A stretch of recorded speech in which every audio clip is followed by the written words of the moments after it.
Good evening, everyone. Thank you for coming to the Ward 2 Neighborhood Advisory Board meeting. We'll be starting the meeting at 5:30. If you would like to give public comment on today's agenda, please fill out the public comment form up front and return it to me.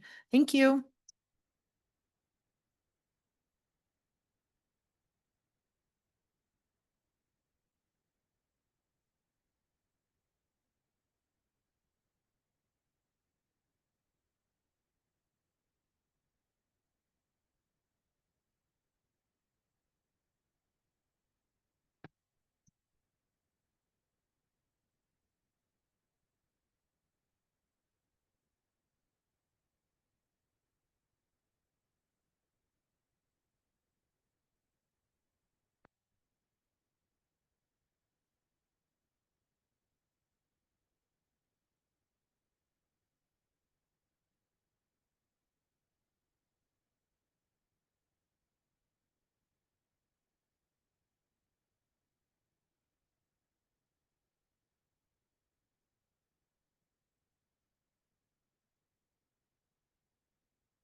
Board members, it's 5:31 if we're ready to start the meeting.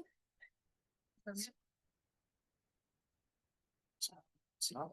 what I'm saying. Right now. Board members, it's 5:31 if we'd like to start the meeting.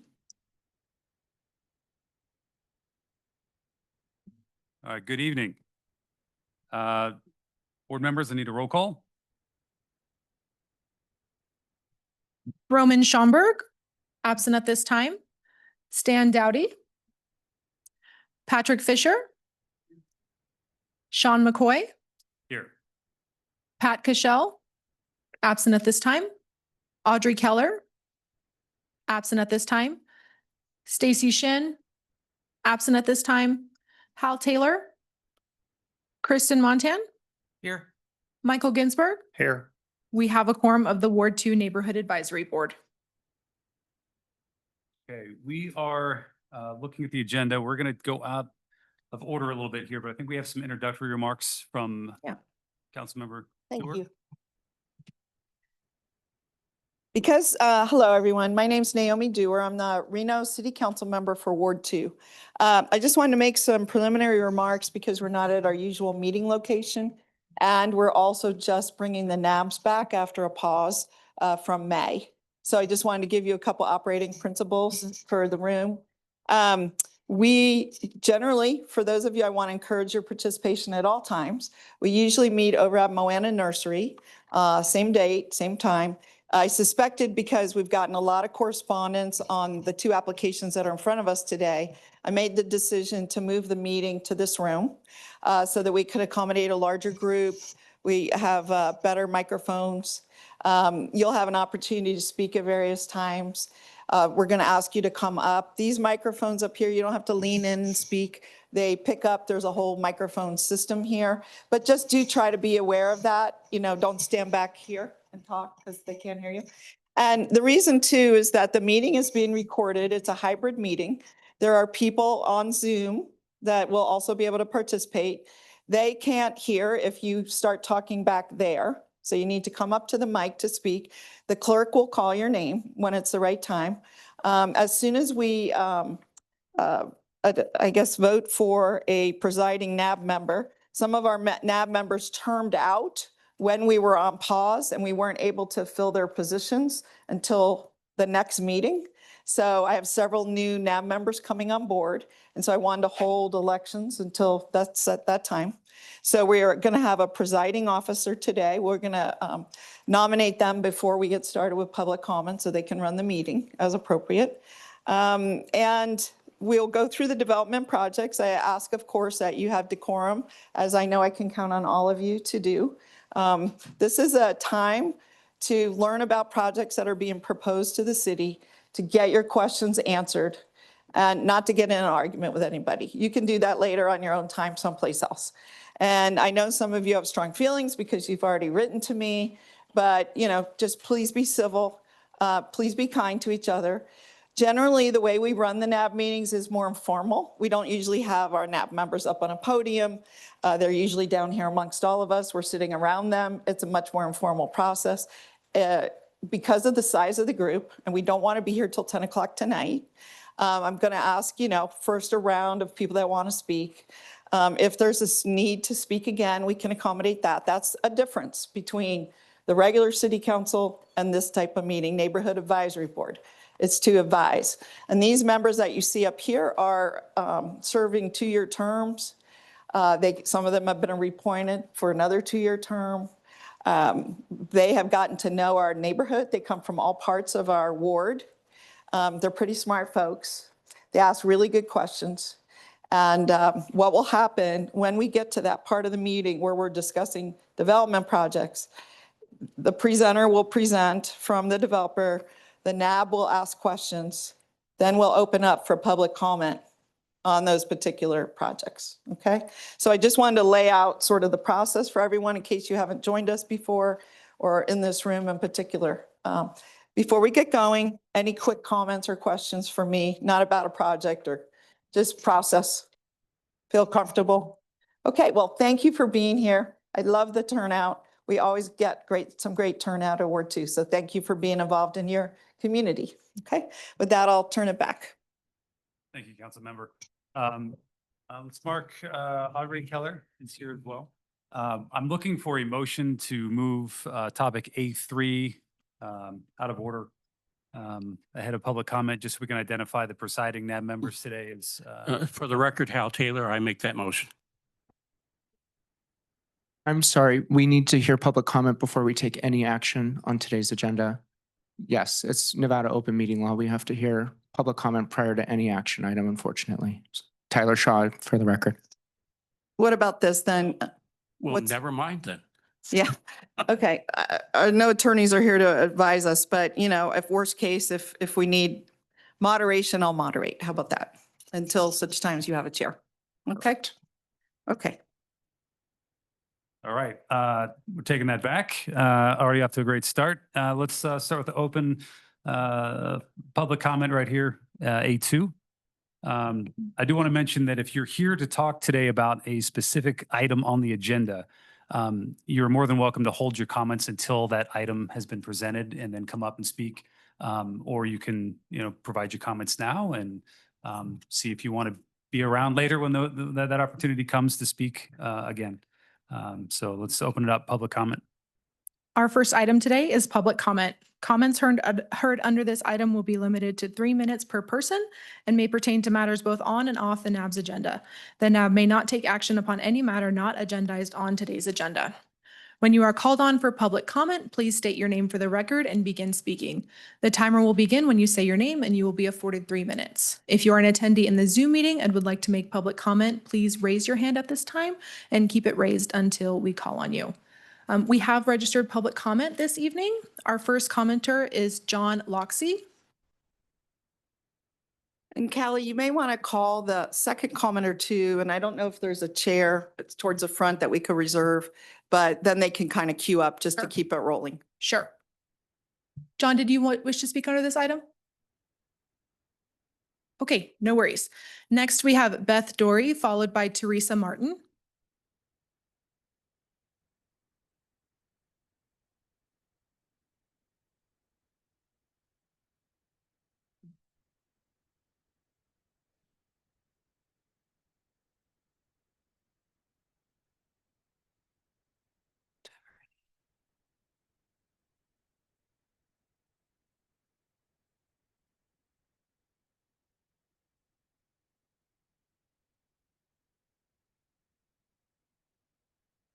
This is in regards, Beth Dory for the record. This is in regards to the Mount Rose, I think it's 1565 Mount Rose Street project. And David, I'm going to mess up his name, Glockeman. He was a planning commissioner, is a planning commissioner and a professional engineer. He was very concerned about the egress for this development. And I think he can state it better than I can, as long as I can.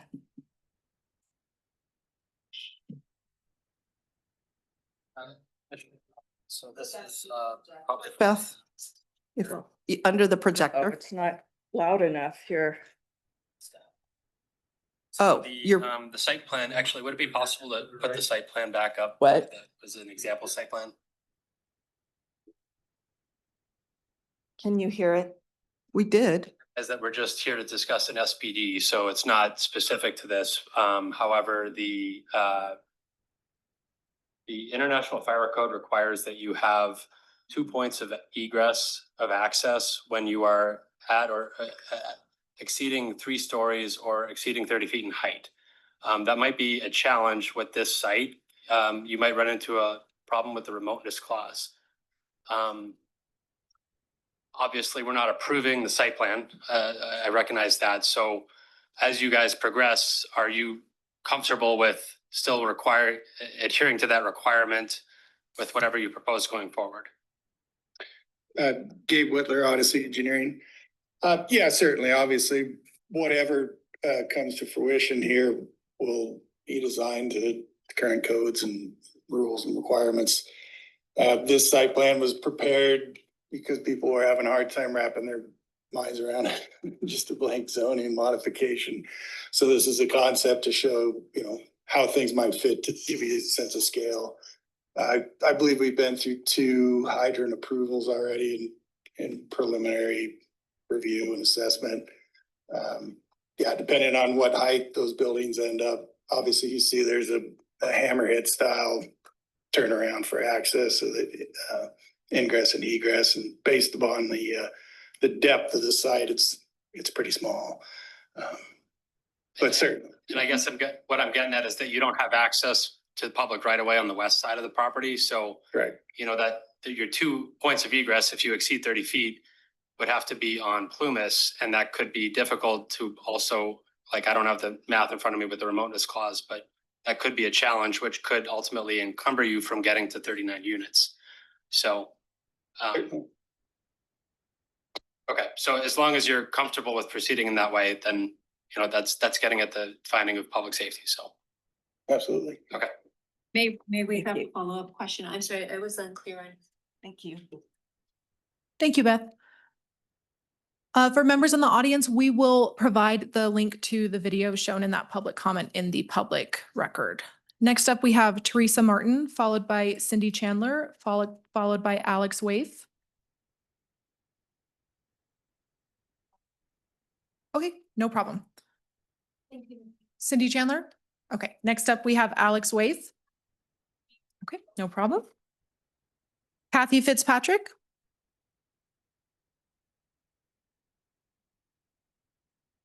Is there a Kathy Fitzpatrick in chambers?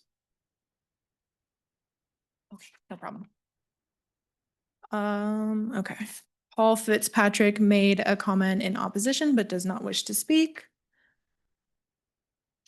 Melody Losi, Opposition to what? there are no additional comments.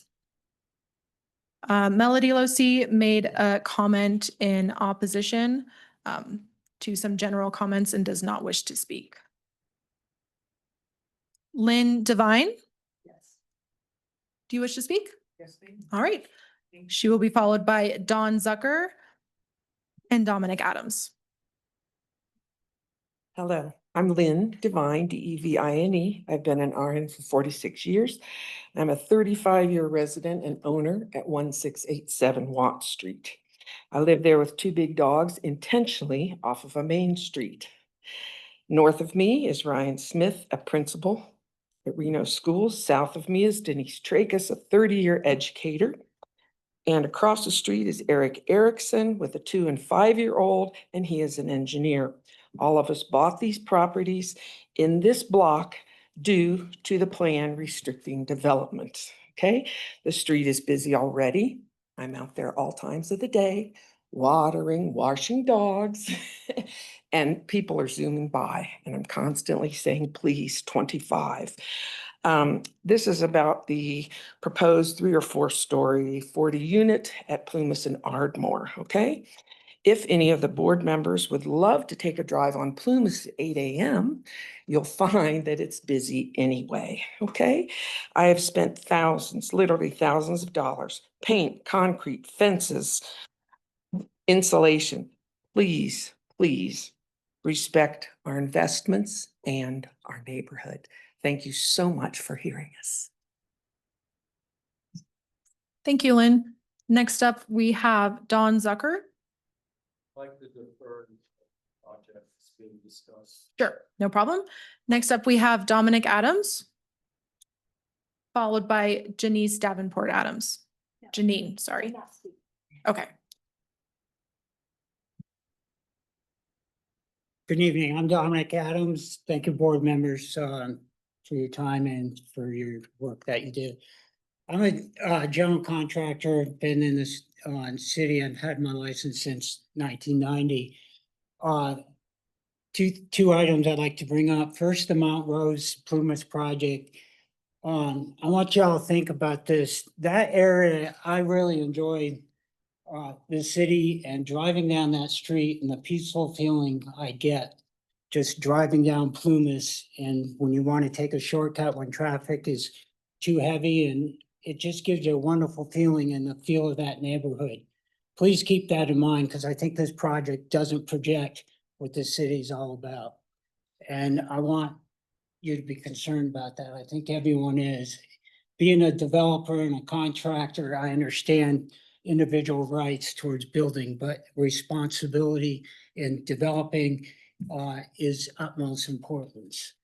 There's one other separate issue I'd like to bring up, has nothing to do with the project that's set aside. And I have written and talked to Naomi and haven't gotten a response yet, Naomi, but this is regarding on August 4th, I'd like to make a incident that occurred on August 4th off from Cash Hill. And I'd like a agenda item for the next NAB meeting. There was someone on the street with an AR-15 shooting coyotes 2:30 in the evening off from Cash Hill Boulevard. I've got one of the casing shells in my hand here. We followed up with Lieutenant last night who went to the site, collected 60 shells from the site off from Cash Hill. 3 coyotes were killed. And that canyon, as you know, we've had several fires in that canyon. Very, very dangerous. I'd like to get a fence put up in that parking area off from Cash Hill. I've talked to over a dozen neighbors and they're the ones who suggested it to me. People are using it for dumping grounds for trash. There's a lot of litter there and partying going on. Fireworks have gone off there. So for a future agenda item, I'd like to see if we could bring Thank you. that up. Great idea. Thank you. So that's all the time I have. And please, everyone, responsible development in the city. Let's keep it the peaceful, wonderful place that the city is. Thank you. Thank you, Dominic. We have a comment from Janine Adams. She does not wish to speak to an item in general nature. Those are all of the public comment cards I have for the general item. If you would like to speak under this item, please raise your hand. And if you are in the Zoom meeting, please raise your hand at this time. Do we have anyone in chambers who would like to speak? This is the general public comment item.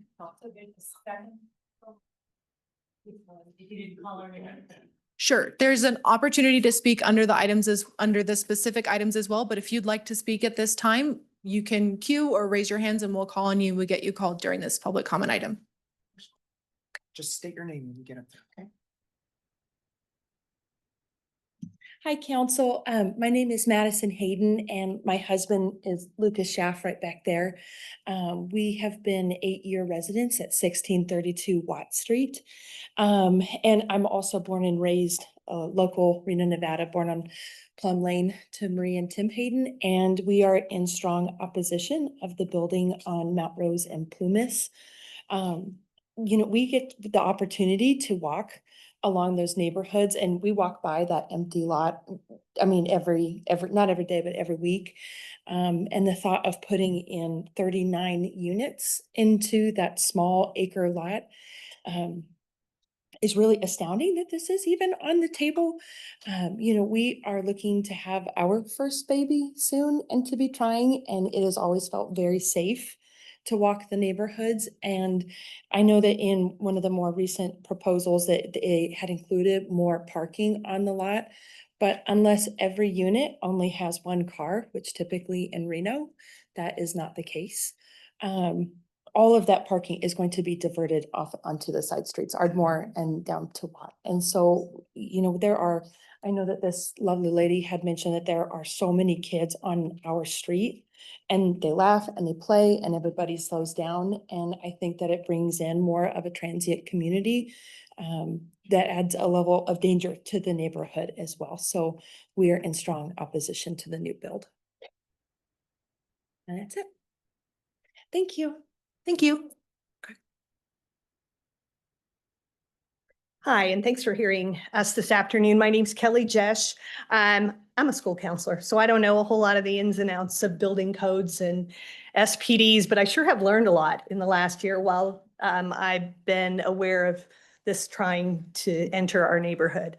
I'm the old person in the neighborhood. I've lived there since 1981, and it was my husband's great grandmother's house. None of that matters because this neighborhood will change with this amendment to the zoning. In so many ways. But from what I understand, projects need to conform or at least somehow augment the neighborhood. This does none of that. It's no benefit to the neighborhood at all that I can see. I've tried, and I'm a counselor, so I always open my brain to whatever is possible to happen and encourage ideas, but this isn't an idea. It violates the height restriction to start with. I was pretty sure our height restriction was 25 feet. This is not 25 feet. And nothing in the neighborhood is over that. I walk the neighborhood a lot, and I have been spreading the word a lot. There isn't anything. Everybody has met that. And someone on the planning commission said, but what about the Redfield Mansion? Well, yeah, when was that built? And were there zoning restrictions when Redfield chose to put a big stone house in the middle of nothing out there? So I'm not sure that that was a point to make.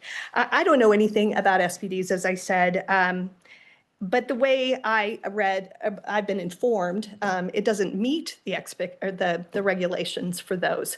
Again, I'm a school counselor. I don't know this stuff, but anybody with any kind of common sense who lives in that neighborhood, this doesn't make sense. So I'm going to listen to the presentation. I'm going to listen to the conversation, and I'm pretty much going to probably be back to talk again. So thank you for your time, and I sure appreciate you giving some public comment because we haven't been able to say much about this project, and people didn't know. I walked the neighborhood. I spread hundreds of flyers. People didn't know. So thank you very much for your time. Thank you, Kelly.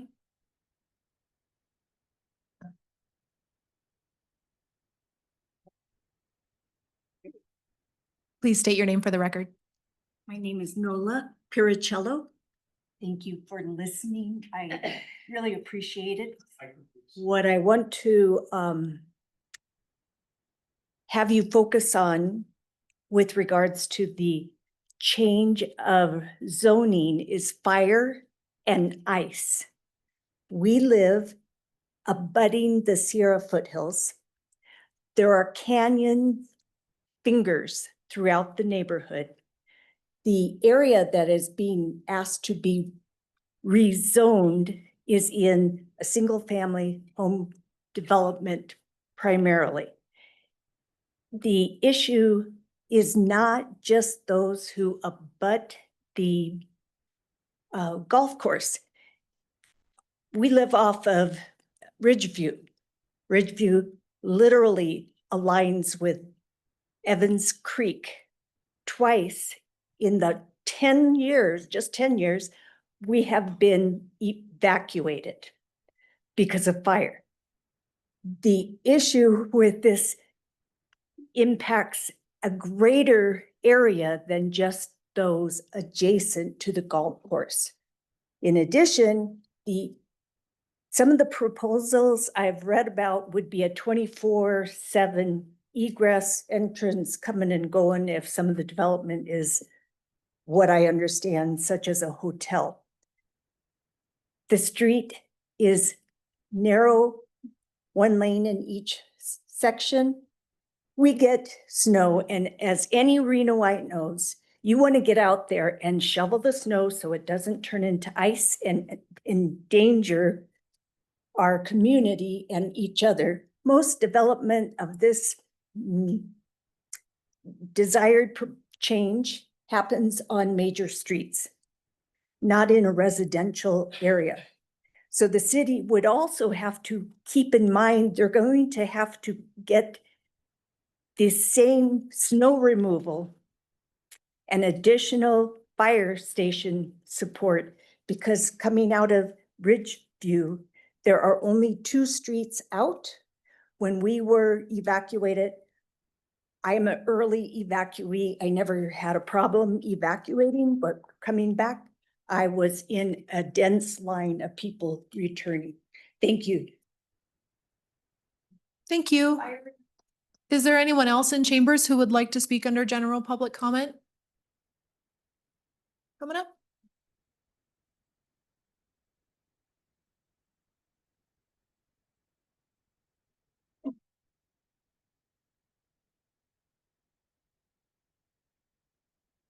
Hi, good evening. My name is Pam McAdoo, and I'm speaking to the Mount Rose Junction project. I'm strongly opposed to the change to SPD zoning for the Mount Rose Junction project and believe that staff should have denied the proposal for these reasons. The developer has not submitted a complete or specific site plan or a project design. Therefore, it's impossible for staff to review the project, much less submit the proposal to the, quote, heightened level of scrutiny that is spelled out in the Planning Commission staff report of June 5th as a requirement for a change to SPD zoning. There has not been an independently scheduled meeting for residents to provide input on the project. And because the Mount Rose Junction project is not presented a specific plan handbook, neighborhood residents have had no way to evaluate and respond to the proposal. The applicant for the Arlington office project, which is right around the corner, was required to hold an independent neighborhood meeting, which they did prior to coming to the December NAB meeting. There has not been a similar opportunity for residents to provide input on the Mount Rose Junction project. NRS 278.210 appears to have been applied selectively in some cases, but not to Mount Rose Junction. The same staff report states that zoning map amendments shall be designated to, quote, consider existing views and access to solar resources. Clearly, the proposed three-story structures would interfere with both views and solar resources. If the SPD zoning change is approved, the Mount Rose Junction applicant could sell the property with its new SPD zoning to new owners who could build whatever they want with little to no oversight. The Plumas neighborhood overlay exists to protect the character of the area. The neighborhood consists primarily of mid-20th century single-family homes. A 3-story, 39-unit development on less than an acre is incompatible. The developer has requested a major zoning change without presenting a specific plan, without meeting with area residents to solicit input, without enumerating the benefits of the project, and without addressing safety, noise, and parking issues. It appears that the developer has requested SPD zoning to acquire carte blanche for building a structure or structures that in size and appearance have no place in this quiet historic neighborhood. Thank you. Thank you. Is there anyone else in chambers who wishes to make comment under general public comment?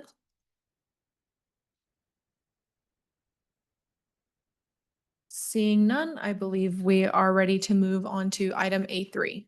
Let me ask you, Kelly, what about online, or is there any online? I do not have any Zoom attendees with their hand raised. Okay, great. And can you explain how to raise your hand on Zoom? There should be a little hand raise button right in the top middle of your screen. And if they're on phone, I think it's *6 and *9. Is that correct? That sounds right, yes. Okay. Still no hands raised. Okay. We can move on with the agenda now. Item A3, identify presiding NAB member. And let me just, our chair termed out during the pause, and there was no reappointment and no opportunity to reappoint prior to this day. So those new appointments are going to come at our next council meeting. Some people come off, some new people come on, some people change roles. So in the interim, we decided to go with a presiding NAB member for today's meeting. Okay.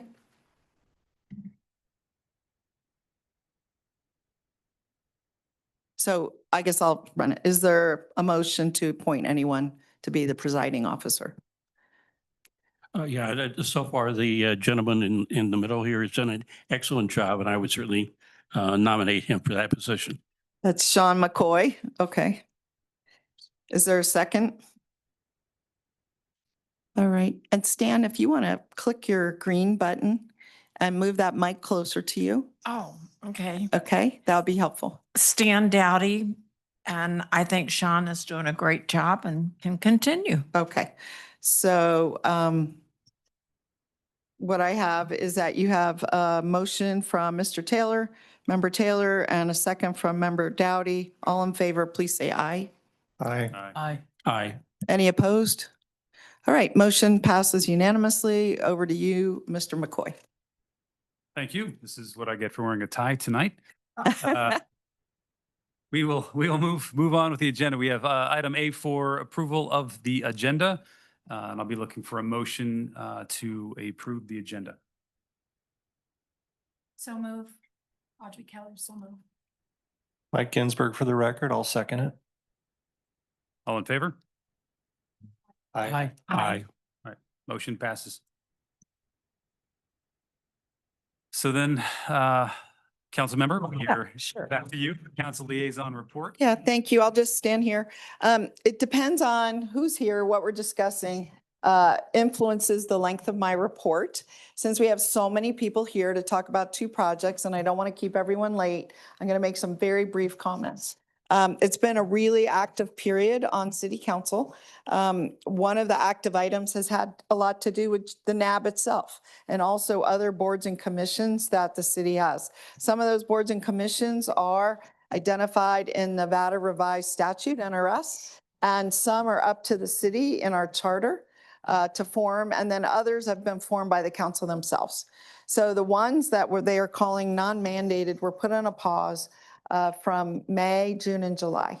And here we are in August, and council discussed this. We discussed a resolution at our last meeting about how to move forward, and we have brought back the NABs. We did not accept a number of the recommendations that were made by the staff, and we instead asked that things like the youth city council and the senior advisory board continue. We did recommend consolidating the Arts and Culture Commission with the Public Art Committee. So those should take effect. By the way, this new resolution will take effect August 29. That's the date it's scheduled for. Other boards and commissions, we said no more Human Rights Commission. They had served a very valuable function, but it was sort of past the baton time. We decided to keep the Access Advisory Board as a separate commission to talk about those kind of issues about access. And of course, when it came to the neighborhood advisory boards, and this came as a surprise to some, there was very strong support. The proposal had been to have them just be development oriented. There's so much interest. You can see your interest today. Most of you are here for these two developments, but on the NABs, we often talk about other things. We talk about neighborhood crime, and we have a report by the police every quarter. We talk about pending projects at the city, and that's a way to get a snapshot. And one of those that's coming up that I wanted to make you aware of is that, I believe, I'm just checking the date, I think it is August 28th, but I got to check the date, is going to be a meeting on a mural that is proposed at California, where California and Keystone meet. A very complicated intersection, big white wall. So there's a proposal for a mural. The artists have been selected by the Arts and Culture Commission. And what they want to do is have a public meeting to get input from the members of the public on what you'd like to see there. So they're not just going to go paint whatever they feel like. They want to get input and make sure. The actual date is Thursday, the 28th. The time is 5:30. The meeting place is McKinley Arts Center. So there'll be a public meeting, a lot like this one, to discuss the mural and what comes next. I just wanted to share that with you. The NABs are back on regular schedule. Our regular meeting date is the the third Tuesday, 5:30. Usual meeting place again is Moana, unless we expect a bigger crowd. Moana holds about 65 people. And if I'm not sure, I'll bump it up here so we have enough seats for everyone, which we still don't have. There's people standing. So that is really it for me today. We made a few other changes. So this will be of interest to the NAB members. We said that even though you still have two-year terms on the NAB, that the council member could waive that if there was good reason to do that. So we'll leave it up to the council member. We said that each council member could select the meeting location. Some NABs have already been meeting at City Hall for years, and they might want to continue. And others like ours for Ward 2 have been meeting at Moana Nursery for years, and we'd like to continue. And we'll move it around as necessary. There were a few other changes, but generally we're moving forward. And I'm just really glad because look at this attendance. There's a lot of interest in what the city's doing.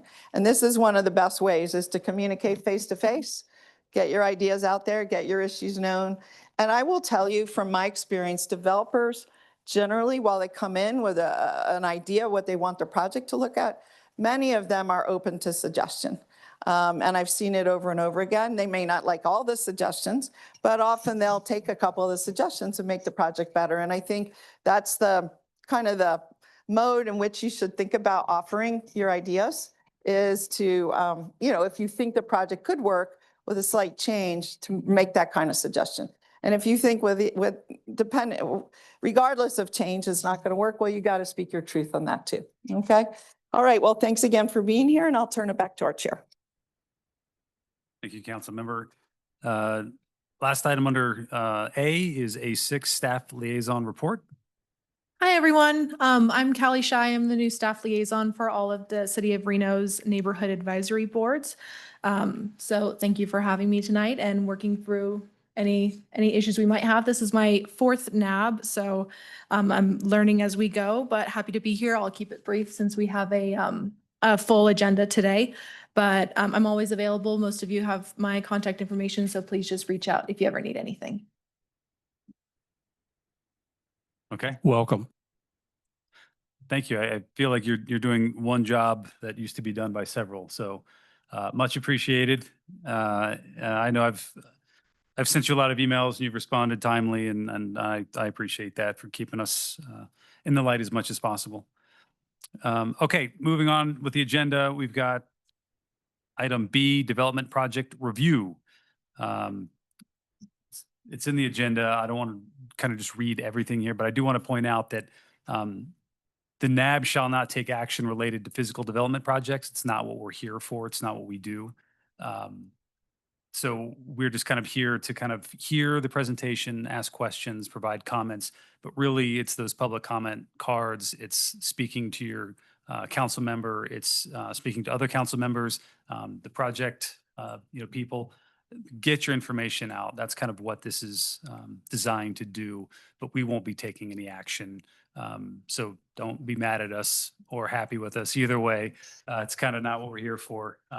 But with that said, let's open it up to. Mr. Chair, before you do, may I just add one thing? Sure. I should have added this. There was another proposed change for the NAB that I want you to think about. There's 2 proposed changes, and they're more than proposed. I mean, we voted on them. So in addition to having a chair and vice chair for the NAB, the proposal was to also have a secretary. And the duties are laid out in the resolution. I'm not going to go over it all, but it is a little bit more work than we have previously encountered. And secondly, there were comments during public input on this process that said they want to make sure that the decision bodies, whether that's the planning commission or the city council, hear your comments. So for the audience, each of the NAB members are to fill out a comment card and send that over to either the planning commission or city council, depending what's appropriate. But they actually want someone to present what the discussion was, not a vote, but the deliberation and the issues that were important to you. And again, the city's trying to marry up the work that you do, the thoughts that you have, with the decision makers' decisions in a closer way. And it could be the chair, vice chair, or secretary that make that report. So that gives some flexibility. But in your next meeting, that's probably when you'll elect not just the chair, vice chair, but also the secretary. We did change one thing. They were going to have the secretary of all boards, I think, keep a role. And then that's going to be now shifted back to Callie because that seems like a more administrative proper function. So there will be more changes. We'll go over it at a future NAB, but I just wanted you to be aware that it's based on your comment that you do not vote, but you do send comments. And I want to make sure that everyone in the audience knows that they too can send comment cards either now or by email or by calling in. I mean, there's many avenues. So there you go. Just process. Okay, thanks. The comment cards Can over I on the make a table. comment? One of the reasons that the NAB board exists is I heard somebody earlier say, well, we did get a chance to talk. Here's your chance to talk. That's part of the reason we are here, so that you get a chance to talk. Thank you. I was just going to say, I think, are the comment cards over on the table and they're also online? So if anybody out in the audience would like to fill one out, just like we fill them out, feel free to do so. All right, thank you. And I just, not to belabor the subject, but as someone who's new to the NAB, it was a little challenging sometimes where we'd have a meeting and then maybe planning commission was tomorrow or city council was tomorrow. It's really hard to kind of go back, process and provide that information in a written form. So I see that at least some of these projects, it looks like the next step is a little ways out, and I'd like to see more of that on our agendas going forward. But here we are, B1, the Lake Ridge Resort Services Specific Plan District, LDC 25-00061. Come on up. Member McCoy, we have a presentation from the applicant's representative. And I'm going to ask people to keep their voices up if they can. Sorry? Keep your voices. Yeah, exactly. If you can keep your voices up, I'd They appreciate talk it. pretty loud. Thank you. You guys Mr. have Chair. control. And those folks can increase the volume over there. Yeah, the podium mic is on and then you should have a clicker to move through the slides. Thank you. Good. Great. Thank you, Mr. Chairman, members of the board. For the record, Andy Durling with Wood Rogers here representing the Lake Ridge Golf Club. With me tonight, TJ Duncan of Duncan Golf Management and other members of our team are here to help answer your questions. Do want to start off with, we submitted an application a few months ago for a rezone to a specific planning district. When we did that, we included the entire golf course for the Lake Ridge Golf Course. The intent of that was not to get rid of the golf course or change the use of the golf course. It was rather, the goal was always to establish an opportunity for Duncan Golf Management to include a small resort hotel and some ancillary restaurants and things like other amenities to go along with the golf course. So when we did that original submittal, the intent there was the primary use of this property was a golf course. And then the accessory to that was this resort core. I think we referred to it as this, small hotel and restaurant spa type facility. We received a lot of public feedback on that. We had, and prior to even holding a neighborhood meeting, we changed course. We wanted to clarify that we were not changing the golf course. We were we are seeking to keep the golf course and save the golf course. So on the right side of your screen, we modified our request to just include 12.5 acres around what is the existing clubhouse and former driving range of the Lake Ridge Golf Course. So when we did that, because we shifted this concept, right? The concept kind of never changed, but the planning action, if you will, changed a little bit. Because in the previous version, we were trying to establish the primary use as the golf course, and this was accessory. When we changed just the 12.5 acres, it became the primary use of that 12.5 acres. And so we included a master plan amendment to suburban mixed use and a zone change to specific plan development, SPD, which carries specific design standards with it for just that 12.5 acres. So what is happening now. We tried to listen to the community. We are limiting this just to the 12.5 acres around the clubhouse. It's no change to the golf course. The golf course is the main use and amenity of that is the tail wagging the dog here. And this allows us to have these complementary uses that support a resort style business associated with the golf course. So again, the existing zoning is parks, greenways, and open space associated with the golf course and facilities. We're asking for that SPD, as I mentioned. So this is a master plan amendment on 12.5 acres in the SPD, which includes a handbook along with it. It's based on zoning code and then modifies it and further restricts the design standards from that. And so it limits the use of the property just to this complementary resort use for the existing golf course. So what in our original conceptual plan that we included in the SPD, this golf resort concept includes obviously the golf course and golf facilities. Hotel lodging use, that's a non-gaming hotel lodging use. a spa, restaurants and bars, event space, pool, tennis and pickleball, putting greens, garden. So if you think of kind of, examples, and we'll show a few here of examples from our kind of Northern Nevada, Northern California area, but even in, the Phoenix and Scottsdale areas where you have these golf resorts that have a hotel along with them. So it's a stay and play opportunity, and also providing amenities, like the restaurants, the pickleball, the pools, things like that, that could be open to another membership of Dunkin' Golf's existing membership for members of the general public. That was the original plan. We have updated the concept. Again, it's protecting the golf course. That's the main feature here, and limits it to this 12.5 acres. We did modify the site plan a little bit from the previous version, this version to this one. We added a little bit more detail on the conceptual plan, but really the main feature here is we moved it a little bit to the south. So on the south side of that buff colored building there is the existing golf club drive that accesses the parking lot and clubhouse facility at Lake Ridge Golf Course. We wanted to maintain that edge and save a lot of the trees that are on the south side of that edge. Also, it moved the hotel a little bit further away from the residences to the south of us. So preserve more trees along Golf Club Drive. Also, we wanted to clarify, we had in the previous version an outdoor events area. The intention of that was never for concerts and things like that. Really, the intention there was for outdoor dining and patio seating. And so we've identified that. It's in the kind of rust colored on the north side of the building there. I don't have a mouse to point out, sorry.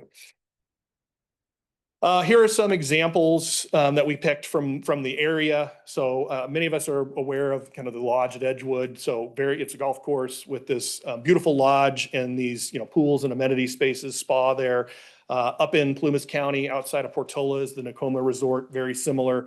And then just recently, a few months ago, Gray's Crossing, which is a beautiful golf course up in Truckee, announced that they're going to be building a similar kind of resort type facility at their golf course. So these are kind of inspirations we were drawing from in the local market. And as I mentioned, there's a lot of examples across the country of this type of use, and a lot of examples of this type of use in existing neighborhoods as well.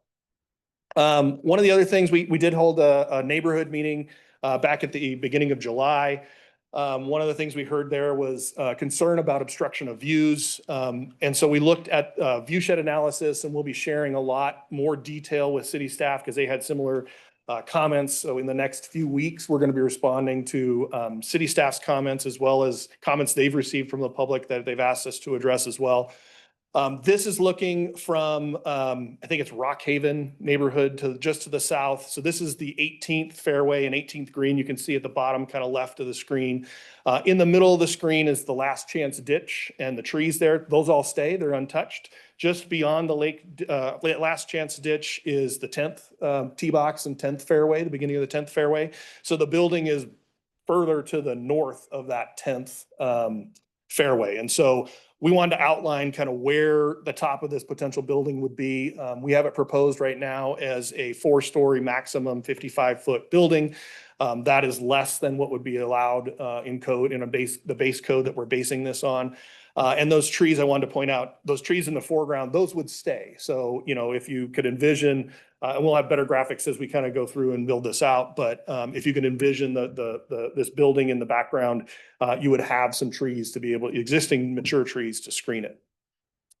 Looking at it, kind of flipping around, this would be a view from the hilltop Toll Brothers townhomes that were recently built on the hilltop above Lake Ridge Golf Course there. So looking back towards the Sierras, again, the 55-foot building sits well below the vistas that you would have. The views here are really of obviously the Sierras.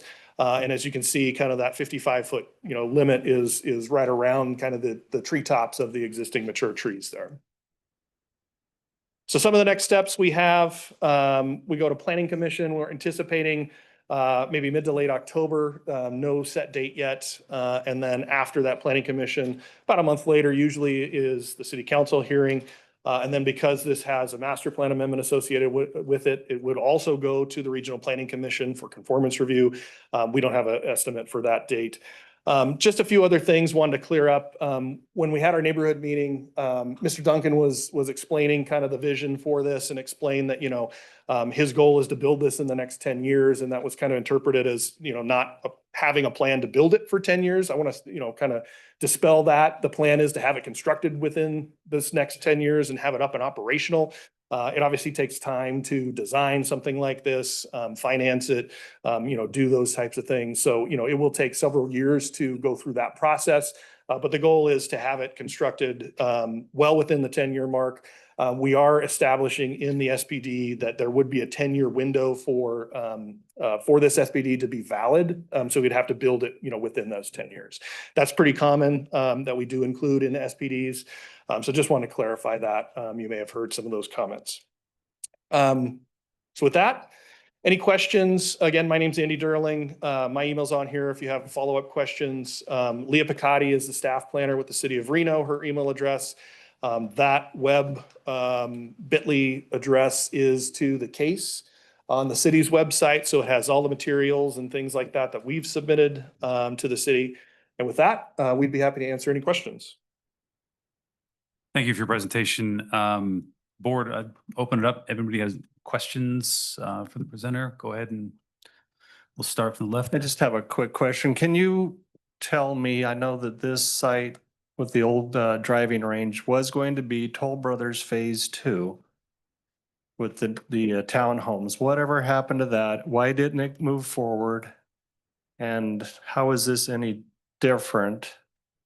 Sure. So yes, the existing driving range, which now is not a driving range, it can't be used for that because of restrictions, is right in the middle there, that big grassy area where it says Lake Ridge Golf Course, just right around there is it's a former driving range.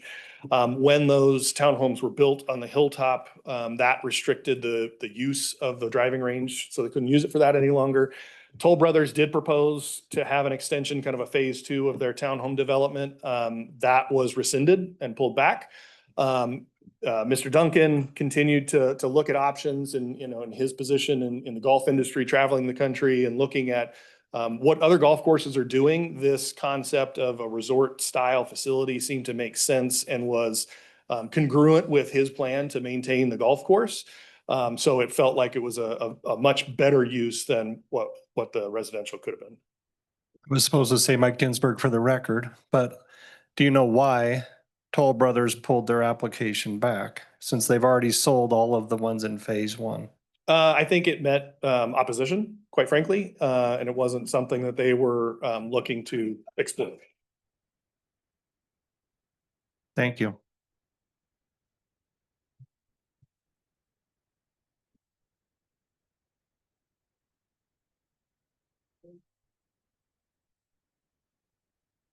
Hi, Donna Keats for the record.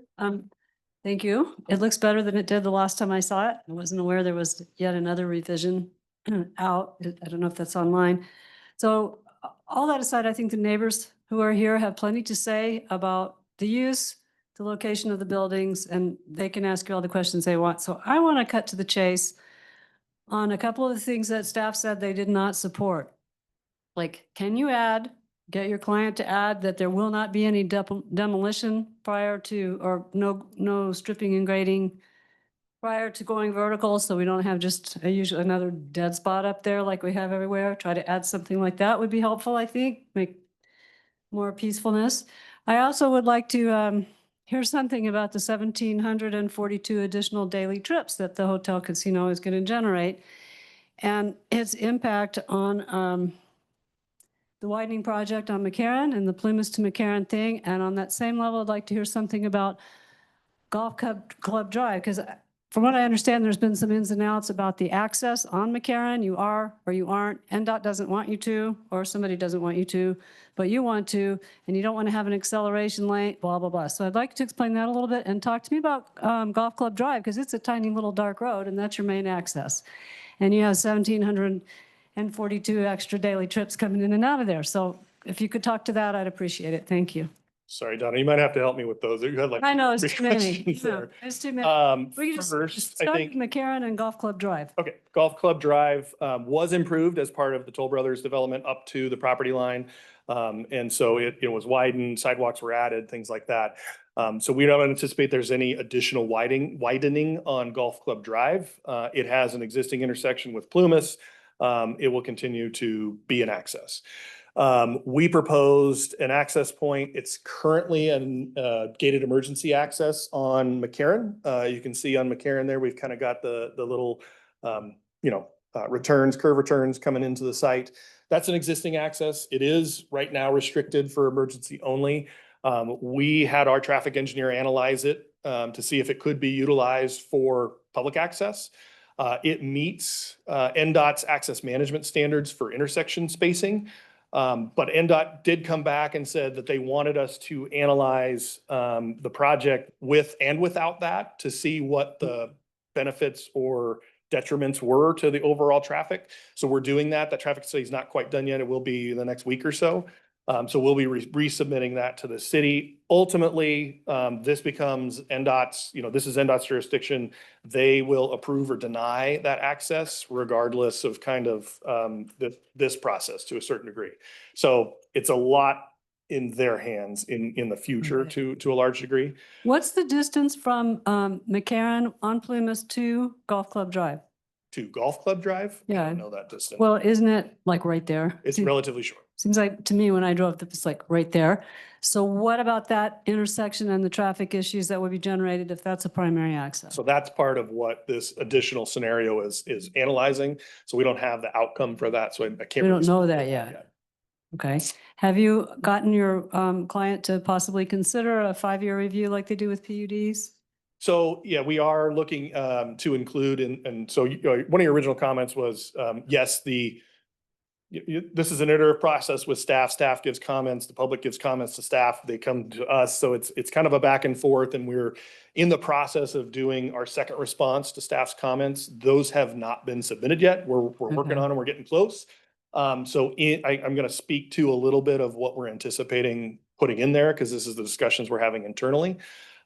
We are looking to have a restriction or a timeframe, I should say, of 10-year total.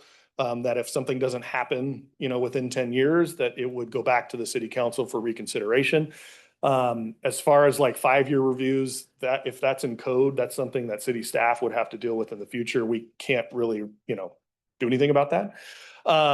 You also asked about grading activities, and if the site were to be, say, graded, fully graded, then just left in that state.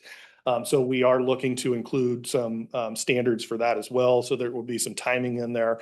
And that is relatively common that you would have, the need to, you can't You just leave keep it. watering it and keep it green before you strip it if you're not going to build on it for 7 years, is all I'm saying. Understood. Yeah.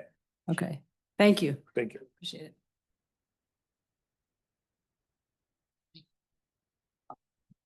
All right, any other comments? Let's go to the right. Thank you. Hi, Andy. Good evening. This really is a question as use of this facility that's being proposed. Audrey Keller for the record. Is the owner here? Is the owner here? Yes. Closer, better? No? Better now? It is, yeah. Better now, okay. This is about usage and intent of use by the developer and the owner. Are we intending, how many hotel rooms exactly are going to be built? And are you intending to attract entities like, for example, some sort of PGA events with this hotel? What is the anticipation? Will there be banquet facilities? In other words, onslaught of cars coming in for particular things in and out? And what's the car estimate? I know Donna was referring to a traffic study, but is that also being included with events, special events and banquet facilities?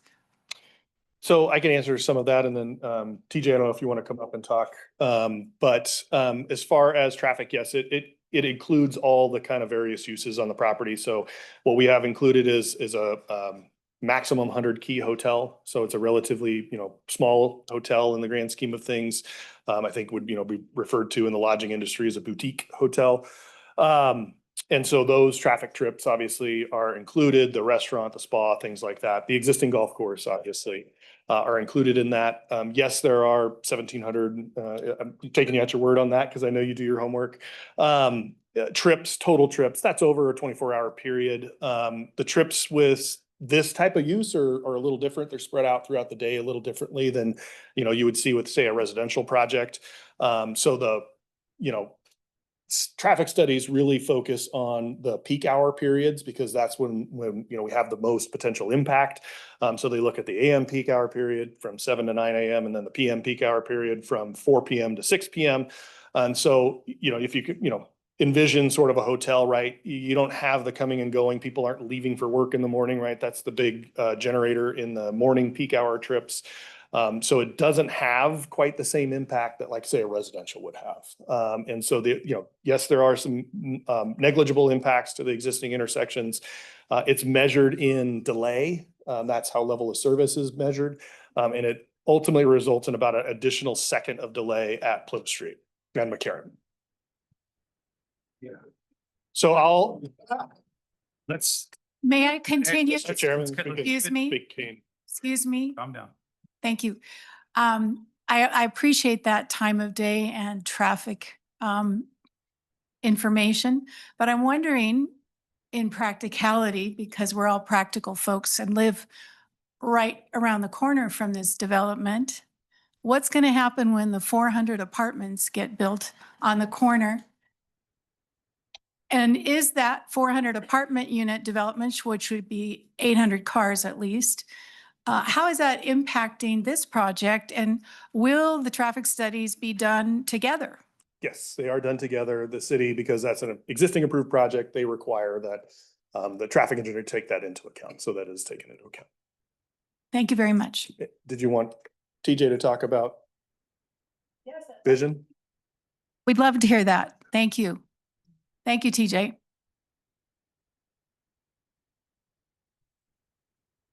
TJ Duncan, Duncan Golf Management. No plans for a PGA Tour event at this time. And as far as conventions or board meetings, we do anticipate having small space for 20 to 30, but not your large convention space like we already have in Reno, Nevada.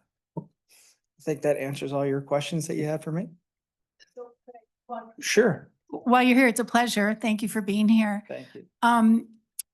From your point of view, you're developing this as a family business. Is that right? Yes, ma'am. Yes, that's wonderful. I came from a family business. So your intent is to make it a small, intimate hotel that's on a golf course, and that the people that come in and the residents get to enjoy the restaurant. How many seats in the restaurant will there be? Just curious. I haven't determined seats in the restaurant, but yes, the entire facility would be open to the public. Okay. All right. Thank you very much. Thank you. Appreciate it. Any other questions from the board? Then I've just got a couple here. If you don't, I know you're almost done. Sorry. And I'm not gonna belabor because we got a lot of comments here, but my recollection was that 4 years ago, you guys are here asking to convert the open space into housing. Community kind of came out in force in opposition to that idea at the loss of open space. I'm wondering what has changed between now and then. It looks like, maybe I'm wrong, but are we losing even more open space in this proposal? And if so, what has changed kind of where you think the community is gonna be in support of something like that from Sure. 4 years ago? So from our perspective, and I know this probably won't be popular, but this is not currently public open space, right? This isn't a park. This isn't something you can go. This is a pay to play, right? It's a golf course. It's privately held. It's privately held property. So it's a little different, right, than say passive open space or a park, for that matter. And so from that perspective, I think it is a little bit different situation. This we feel is different because it's not just housing, right? Where it's going to be sold and you would have a lot of different people there. This is an amenity to the existing major open space feature, which is Lake Ridge Golf Course. And so looking at kind of the concept here, yes, there's a hotel, But by and large, given the existing uses on there, there's already a restaurant, there's already a meeting space, there's already recreation facilities, obviously with the golf course and putting greens and things like that. So a lot of the uses that we are talking about here could be done by right now because it's, it kind of fits in with the existing zoning. Really, it's just this hotel piece that we need to include at this time. And so when we're doing that, we're including obviously everything. And I think what the Duncan family is looking to do is to incorporate a lot of features, like pickleball, tennis, these outdoor areas that would be more functional open space. Yes, it is still going to be a membership based, participation. Similar, Lake Ridge Tennis Club was a membership based recreation as well. It would be like a health facility that you could potentially, join as part of Duncan Golf's existing membership packages that they have. So from that perspective, it is a little different than what the residential was proposed before. Okay. Yeah. Sure. Mr. Durling, as a resident of Ranchera, you called our PGOS open space, which used to be the equestrian center at Ranchera, a mistake. And it was demolished because it was really not PGOS and it was a mistake. That's made in public comment. So now the definition of PGOS here at the golf course appears to also be morphed somehow. And I'm just, as a resident and someone that's passionate about PGOS, I feel like the city staff perhaps and maybe council should really have a better definition of what is PGOS and stick with it. Thank you. Thank you. Sean McCoy, again, Chair for the record. The last question I wanted to ask is that you mentioned that the 4-story hotel, which is really the difference between what we have here and 4 years ago, is actually below what the code would allow. Is there anything stopping you from going higher once this is changed? I mean, anything that you've proposed, these wonderful images here, what's stopping you from completely pulling the script and redoing it, going up as high as you can?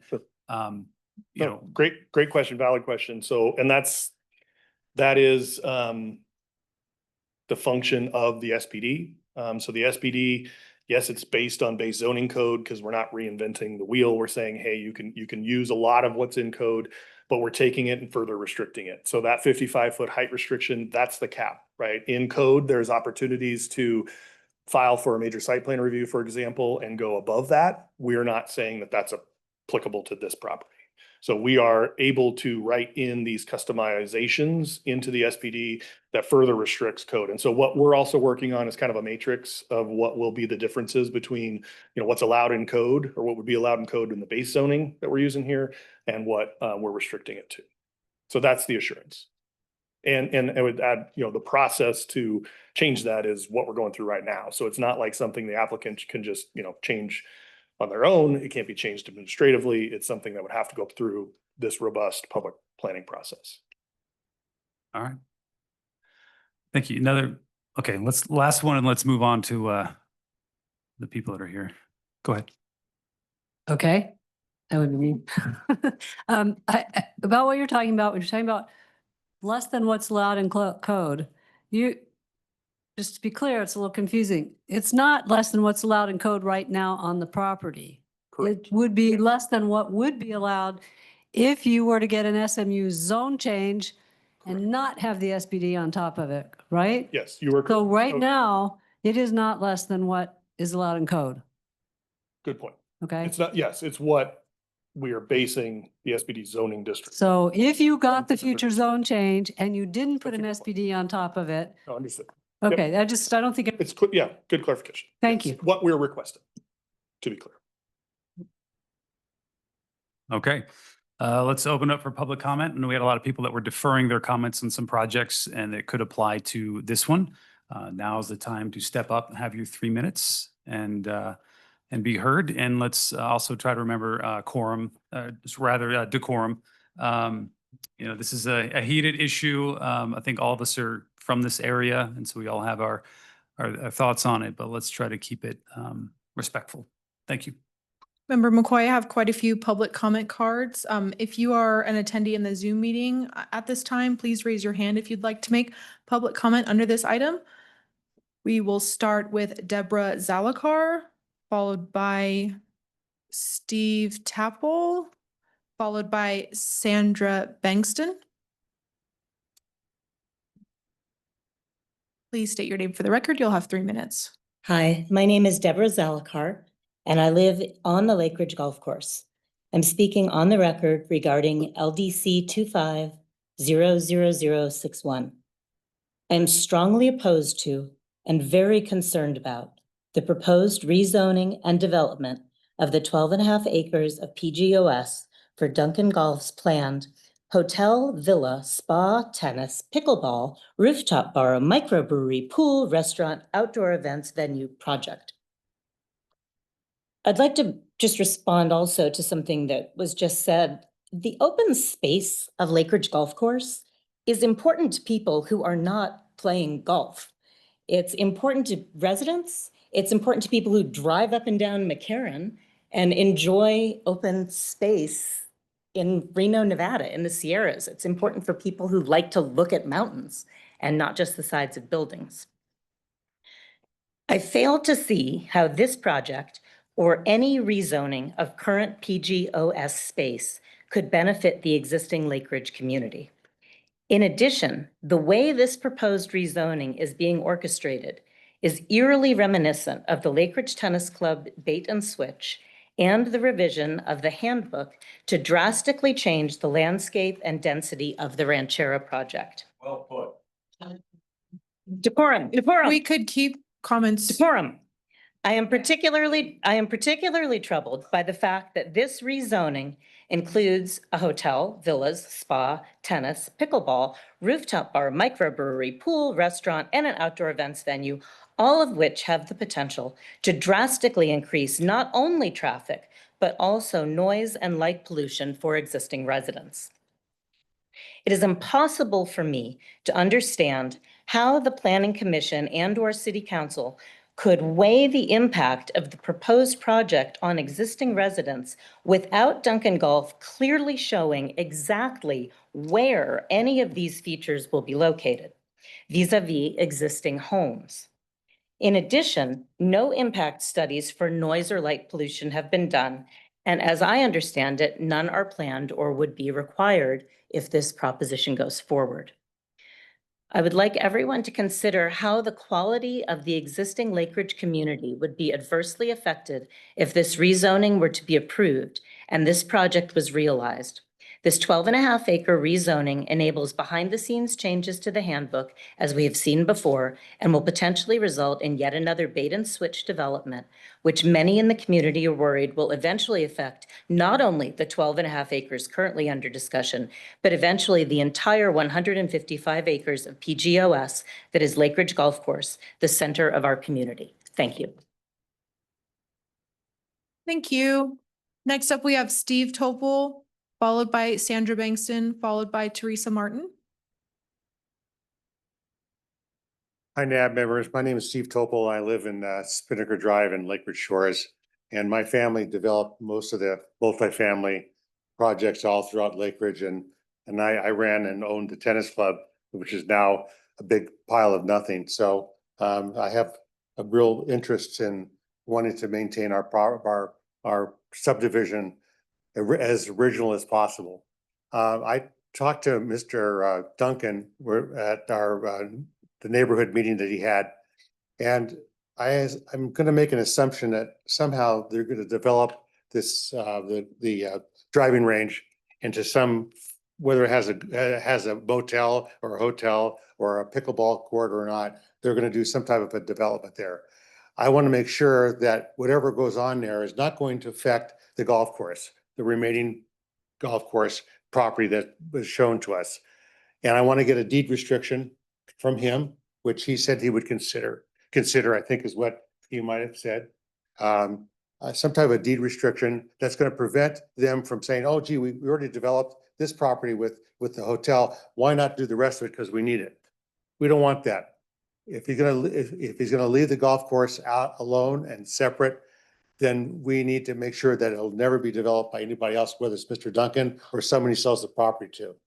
I also want to make sure there's some type of restriction on the transfer of water rights. There won't be any golf course unless we have water rights, whether they're there now. I don't know if they're from the last ditch, where they come from, city water. I know some of it may come from Lakewood Shores, from Lake Stanley. I know that there was an easement that allowed them to take water from Lake Stanley if there was some type of a down year, we were at a drought, and they could take some of the water that was there to use for irrigation purposes.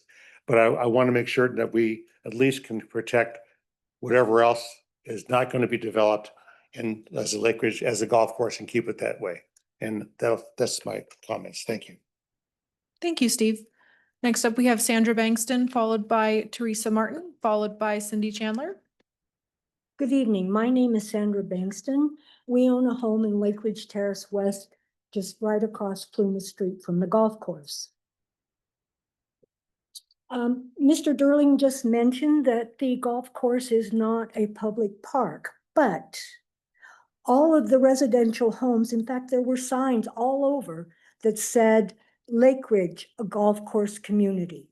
All of those homes were built understanding a golf course community. So it's more than just open space. It's why all of those homes, residential homes, were built. A golf course does not, a hotel does not belong in the middle of a residential community. 10 years to build?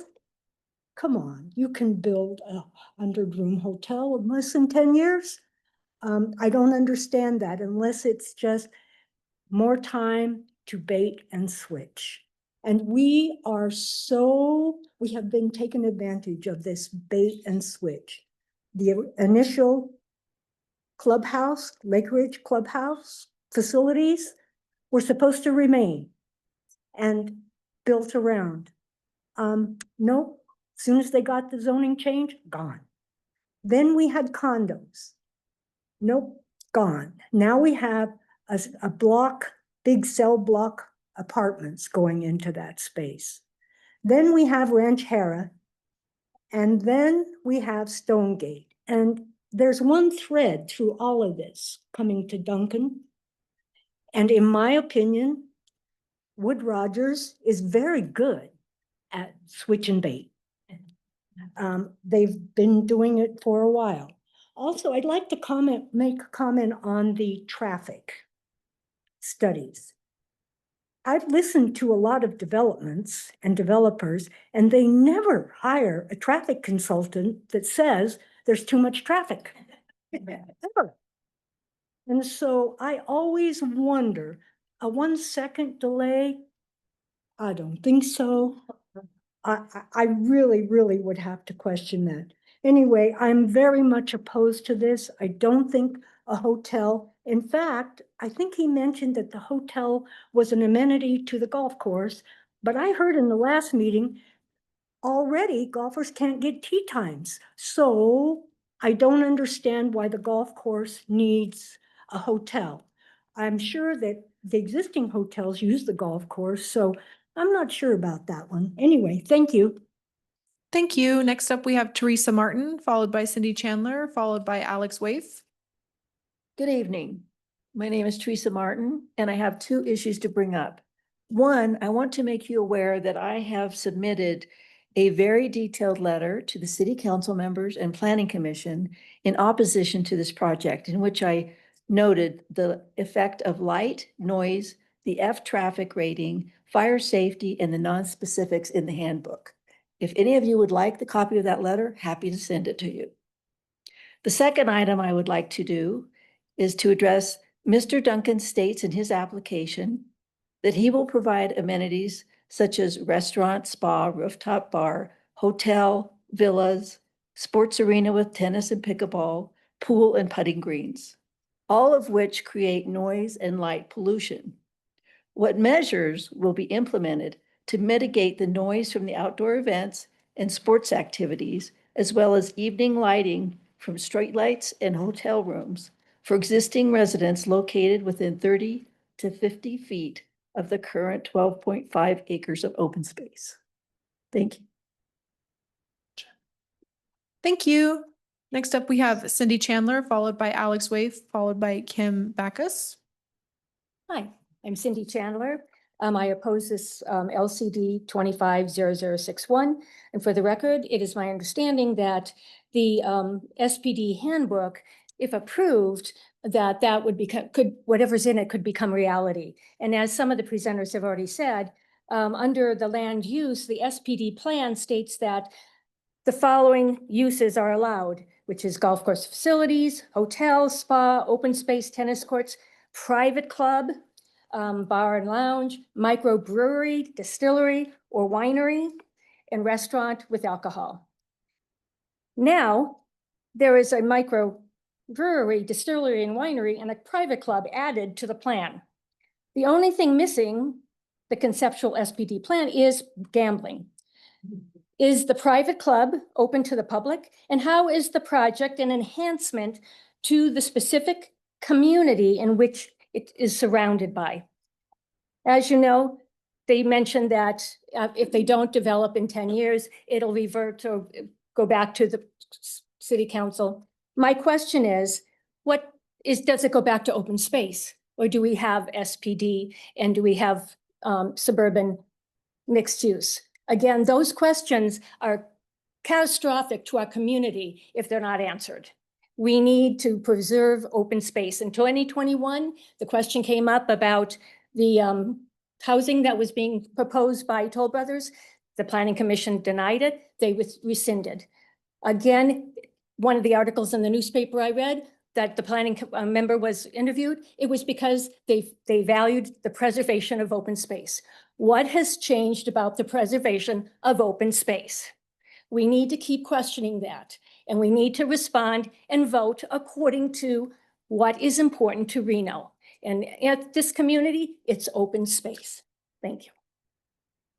Thank you. Next up, we have Alex Wave, followed by Kim Backus, followed by Dawn Zucker. Hi there, my name's Alex Waite, and I'm standing here as a concerned resident and Hilltop homeowner that butts up against the former driving range to express my strong opposition to the proposed development by Duncan, as discussed here today. As he proposes, this project is to better serve the changing needs of the community, direct quote. So as a community member, please help me understand how a 24/7 operating hotel is in my needs. As we've already discussed here, Toll Brothers submitted an application to rezone the same area. And after careful consideration, the Planning Commission declined to support the application, and Toll Brothers ultimately withdrew due to overwhelming opposition from both the community and the commission itself. These reasons for that opposition remain just as relevant, if not more so today. Concern number one, preservation of open space and neighborhood character. The former driving range serves as a vital green buffer to contribute to character, serenity, and livability of our neighborhood. Replacing it with a high-traffic commercial development would be even more dramatic departure from the current zoning and use than previously denied townhome proposal. The introduction of such a facility would fundamentally alter the quiet residential feel of the area and set a concerning precedent for commercial encroachment. The impact of this 24/7 operation will force me to leave my home at a significant financial repercussion. How am I supposed to sell this property at anything but a loss? Who would want to live in that environment? Concern number two, traffic, light, noise, and safety. We've already talked about the traffic as service F in the corner of McCarran and Plumas. A hotel and spa would generate even more traffic. And if the primary access of the facility will be through Plumas via Golf Club Road, the existing traffic study is wrong, as we have discussed, and does not consider a 10-year plan. So what would be the city's plan to support the safety of residents from the potential of drunk driving from bars and proposed events and limited fire escape routes? What controls are even being considered by the developer regarding noise and light in a 24/7 operating facility adjacent to my home? Who would be enforcing any restrictions in terms of light, noise, and events other than the residents who would be burdened with this daily responsibility? Concern number three, environmental. This development plan calls for the removal of open space, and it's reasonable to expect that a 55-foot tall hotel will result in environmental degradation and loss of greenery that our neighborhood values deeply. How am I supposed to live peacefully in a place that would be decimated and under construction and constant evolution for upwards of the 10 years? Lack of community engagement. It's deeply troubling that as a Hilltop resident, nobody has asked me my opinion about something being in my backyard. Community voices played an essential role in previous decisions, and we deserve the same respect and transparency in evaluating this new proposal. How is this what the community needs, having not asked a single Hilltop community member their perspective? If it's been under consideration for upwards of 5 years, as Duncan has proposed publicly, why was it not disclosed to me as a 2023 purchaser of this home? Thank you very much. Thank you. Next up, we have Kim Backus, followed by Dawn Zucker and Lynn Devine. Hi, I'm Kim Backus. I live in Lakewood Shores. And most of my comments have been covered. So I'll just do a few, kind of ramble through them all. First and foremost, I do believe that this plan's goal, this project is in direct conflict with the Reimagine Reno Master Plan's goal of conserving and enhancing the unique character of established residential neighborhoods. There's nothing like a neighborhood feel like dropping a 100-room hotel right in the middle of it. This is not a site that is suitable for this kind of project.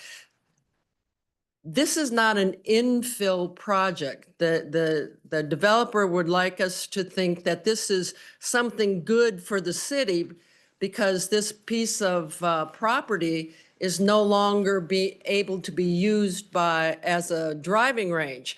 However, that doesn't make it blighted. It doesn't make it abandoned, and it doesn't make it suitable for this type of project. Kind of period on that one. I question whether or not it's necessary to make a zoning change at this point in time. The owner doesn't seem to have a concrete vision of what he wants to put on this site. The beautiful pictures of resorts on golf course that the gentleman showed didn't have any homes surrounding it. I didn't see one house surrounding those buildings. Both sides of this development is surrounded by residential buildings. Given all the negative impacts that this project will bring, why not wait to rezone until the owner has a concrete plan, has site reviews, has done acoustical studies, etc.? If the owner doesn't get funding, what happens? You rezone, and the next buyer can build whatever the heck he or she wants to build. We don't need more hotel rooms in Reno. We have a lot of hotel rooms in Reno. That's not something the community needs. And there's a reason why the Lake Ridge Tennis Club failed. Membership did not support it. It will not support this club either. Thank you. Thank you. Next up, we have Dawn Zucker, followed by Debbie Langston, followed by Linda Smith.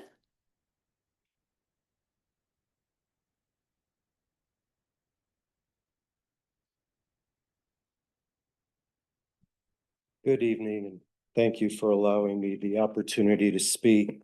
Similar to Kim, many of the comments that I have prepared have already been addressed, so I'll briefly go over those and try to cover some new points. Why would the Planning Commission ever consider such an incomplete application? As Kim referred to, this seems to be more of a blank check so that the developer, who really doesn't have any developing skills in terms of building hotels, can sub this out to other people or sell the land to another developer. So we really don't even know what might happen to this property. It's a similar concern to the comment regarding the Mount Rose SPD that Wood Rogers just tries to get these SPDs out there with minimal information in them so that they have complete flexibility to do whatever they potentially can. either for the owner of the property or any subsequent owners, because this increases the value of the land to the current owner of the property. Reno is the fastest warming city for the past 2 years. Why would the Planning Commission approve development of green space, which will only contribute to the urban heat island impact? It doesn't make any sense. And then,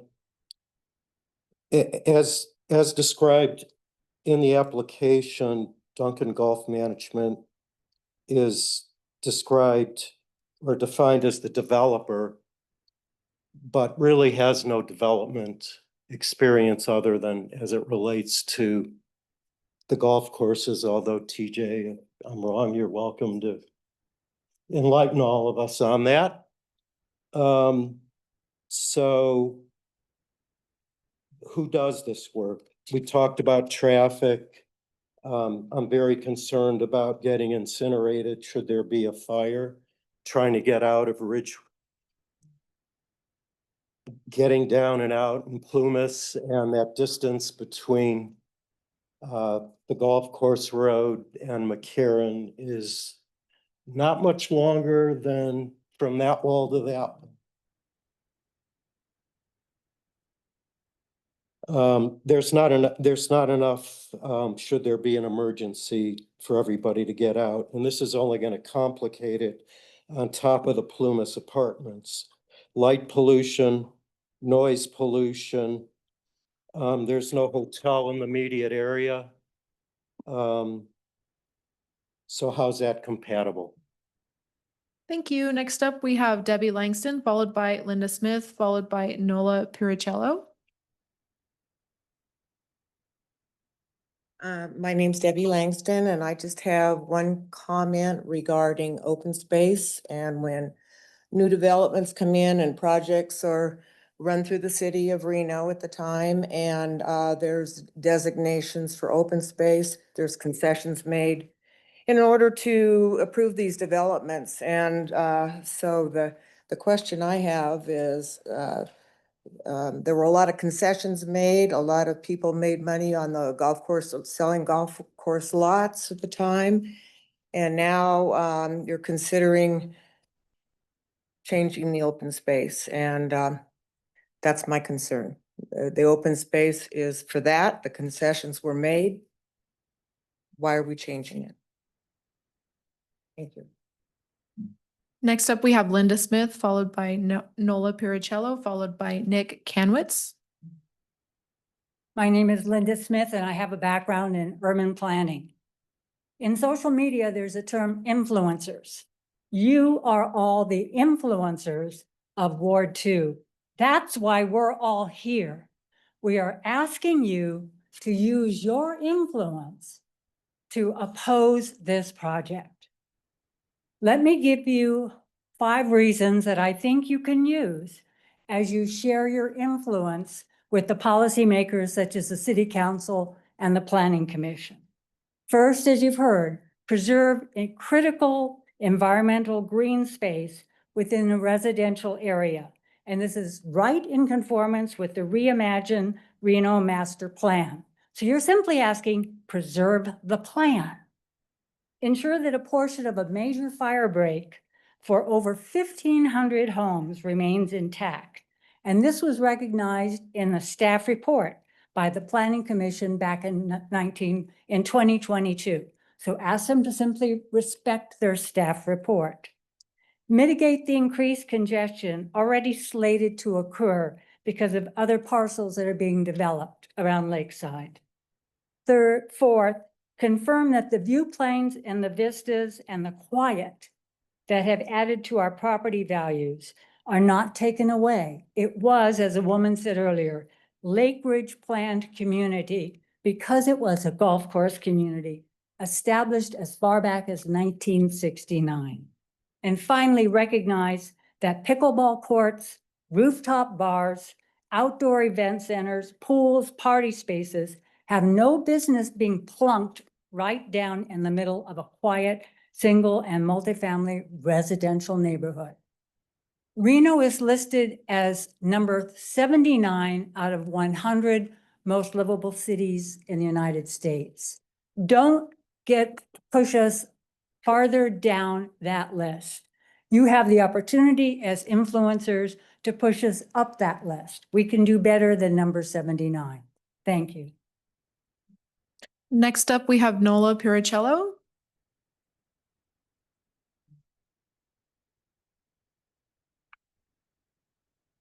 Okay, we will come back to Nola. Next, we have Nick Kanwitz. Okay, we'll call him again towards the end. Next, we have Christine Hendrickson, followed by Jason Winnie, also followed by Marianne Merriam. I'm Christine Hendrickson. I've lived on Manzanita Lane since 1983. I think this is about the third time we're fighting the golf course in wanting to change things. I don't think that's fair. I've given money many times. The golf course started with Sam Jassic. Every time it changes ownership, we go through this again. And we donate money to try to fight this again. The other thing is, every time there's a fire, which we know there's going to be more, I can't get out of my driveway on Manzanita when they start emptying Collin Ranch down, and they've closed Manzanita Lane because that's where or they've closed McCarran because that's where they're fighting the fire on both sides and coming down. There isn't access, egress out of our neighborhood to get away from a fast moving fire. I can't get out of my driveway. So I want you to take that into consideration. And again, it's the third time I'm fighting this and giving money because the golf course keeps getting sold and the next person wants to make more money off of it. Thank you. Next up, we have Jason Winnie, followed by Marianne Merriam, followed by Roger Dardson. Jason Winnie. All right, we will move on to Marianne Merriam.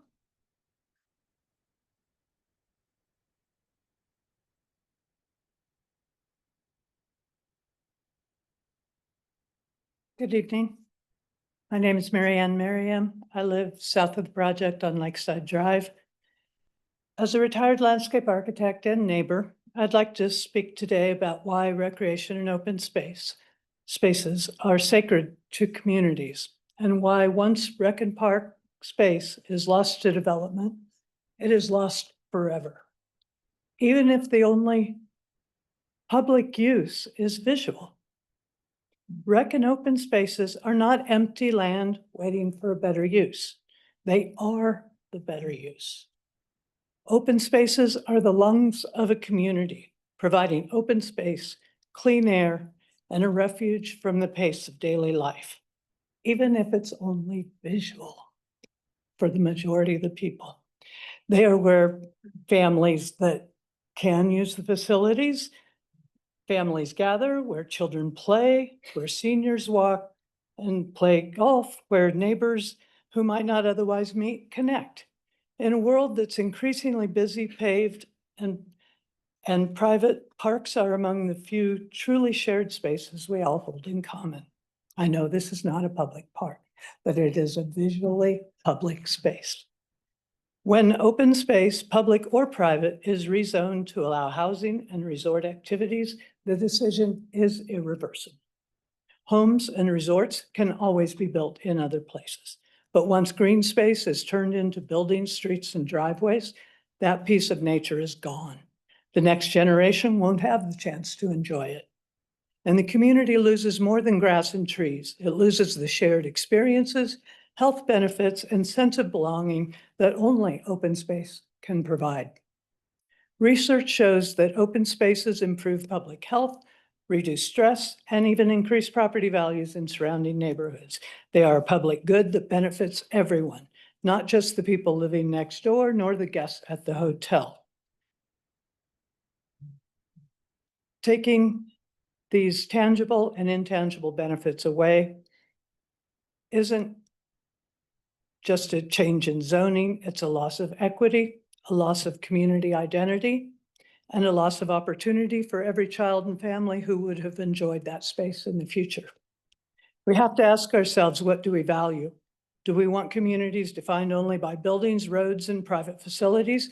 Or do we want places where nature and next door residents coexist, where there's room for play, reflection, and connection, a place for people to set down their screens and participate firsthand with recreation and nature.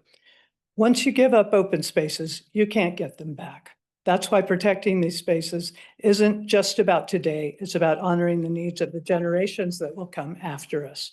I hope Ward 2 gets some purchase and teeth in the City Council and Planning Commission, as they seem to have approved everything you've ever asked them to deny. Thank you. Next up, we have Roger Dardson, then we'll move on to Zoom.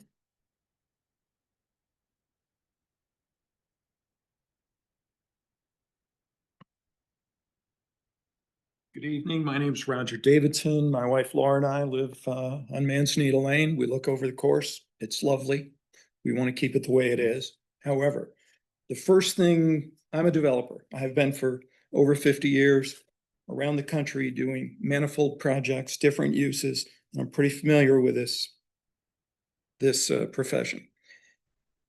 This intersection right now at Plumas is an F. You are starting with a failed intersection. You're throwing hundreds and hundreds, maybe charitably a couple thousand much more traffic onto that every day. And no, you can't really average it over 24 hours. It's pretty concentrated. Right now, if you go to that intersection coming Lakeside toward McCarran at noon, at 4 o'clock, at 5, can't get out of Golf Course Drive. The traffic just sits there. Now, without a few hundred apartments, without 100 hotel rooms. So who's going to be responsible when there's an accident or a fire and property and lives are at risk? Who's going to be responsible for that? Because it's going to happen if you do this. There's no way around it. This is arithmetic. The numbers don't lie. To even entertain this project with that one entry, as Wood Rogers suggested tonight, well, we could do it with one. If we get 2, that's great, but we could do it. You can't do this with 1. So why didn't they apply and get the second entrance before they came here? That's, any developer does that. You get your ducks in a row. You don't say, well, if we can get it, that's great. No, it's not the way the business works, or another way it should work. To entertain this without that is suicidal. It's crazy. To entertain it with it is still probably a bad idea.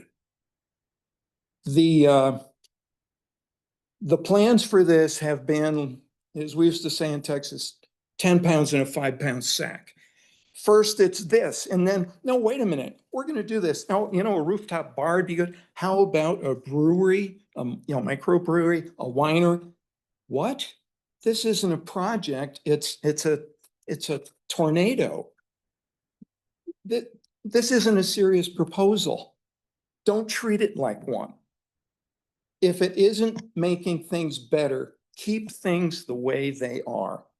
I support the Duncans trying to get relief from a recession-prone business and a seasonal business, but this isn't the way I'd like to see it done.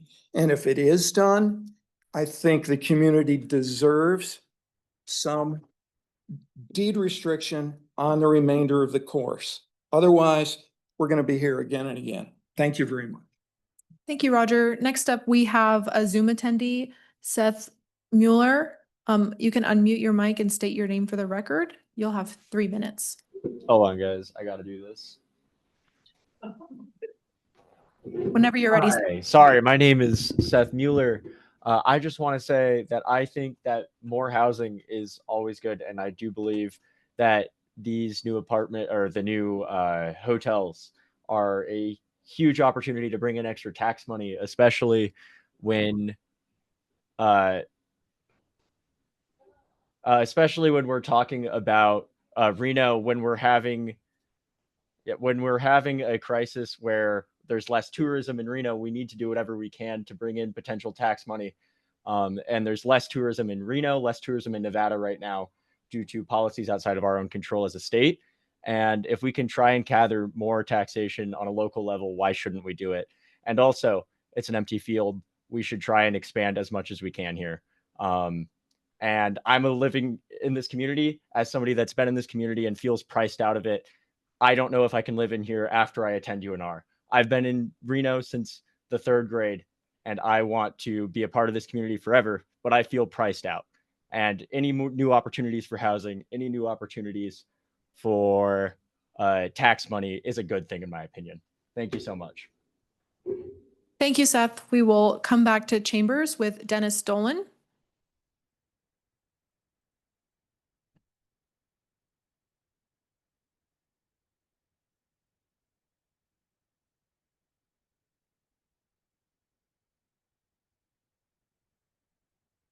Thank you to all who are here tonight and taking time out of their day to be here. I've heard a lot of opposing comments to this project tonight, and I have to say I agree with all of them. But I just wanted to bring up a couple of things from my own perspective. I'm probably a little bit repetitious on some things, but probably not on all.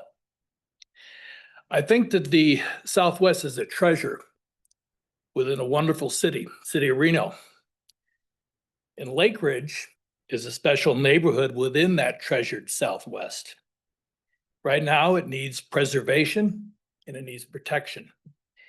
Lake Ridge is at risk. It's been under attack by developers and thus far receiving questionable levels of protection from city officials. Zoning regulations that are presently in place were established for a reason. And I don't know about the legality, but my opinion is that they should not be changed for anything less than serious need, not just any project. It's a slippery slope, this proposal. As we know from the proposal across the street from Lake Ridge, there have been many changes, many revisions, many meetings, and we ended up with something that is not very pleasant for the Lake Ridge community. We don't want that to happen with the golf course. It is a slippery slope. Revision upon requested revision, something we're used to. The original proposal was much greater in scope, and I do applaud the limitations that the developer and Duncan has put upon the further, the more recent proposal. However, I have to think that the original proposal is really what they would like. And absent the kinds of deed restrictions that were brought up earlier, I do not feel assured that those original proposals will not come back. And the fact that this is approved could be used as a slippery slope to further the expansion back to what it was before. The height discussion came up. I know from, I believe, your question to the developer's representative tonight about if, I guess maybe it was yours, could the height restriction be changed again to make it even taller? And my understanding of the response was that, well, it would have to go through this whole process of meetings, and it couldn't be done easily or administratively. I believe that's true, but a series of meetings, and they have 10 years to do them, they certainly could happen. The decision to approve, if this is approved, is essentially irreversible. Those who don't live in Lake Ridge may likely get over it, but those who do live here won't ever. Thank you for your time. Thank you. I'll call on the last few comment cards we have. Nola Piricello made a comment in opposition. Nick Canwitz, another comment in opposition, and Jason Winnie, another comment in opposition. I do not have any more request to speak cards. I do not have anyone with their hand raised in Zoom. All right, we'll have one more. Clay Alder.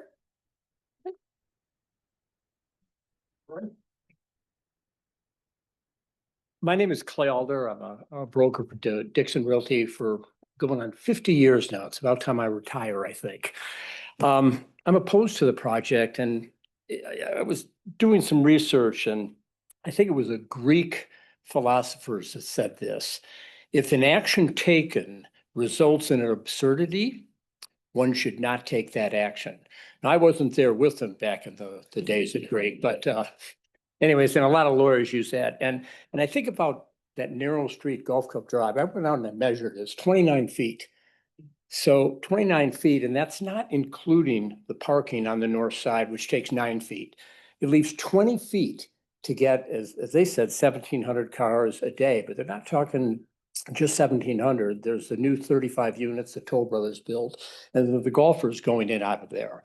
When they end up on Plymouth Street, I think you can get 5 cars that are turning up McCarran before it blocks that intersection. A fire truck, no way is that going to get up there when cars are coming down, or vice versa. And I think that is an absurdity. And as far as everybody wants to see more building, it seems like, I think the city has an insatiable appetite for the tax dollar, because my understanding is we're bankrupt. Sparks and Reno, $23-24 million in debt. And the only way to try to get rid of that is to build more houses closer together and higher up. And I think that's a problem. I think that's really reactionary. We need this open space, what it was built for, what it was designed for back in 1970. Thank you. Thank you. We have another comment from Carol Kelly.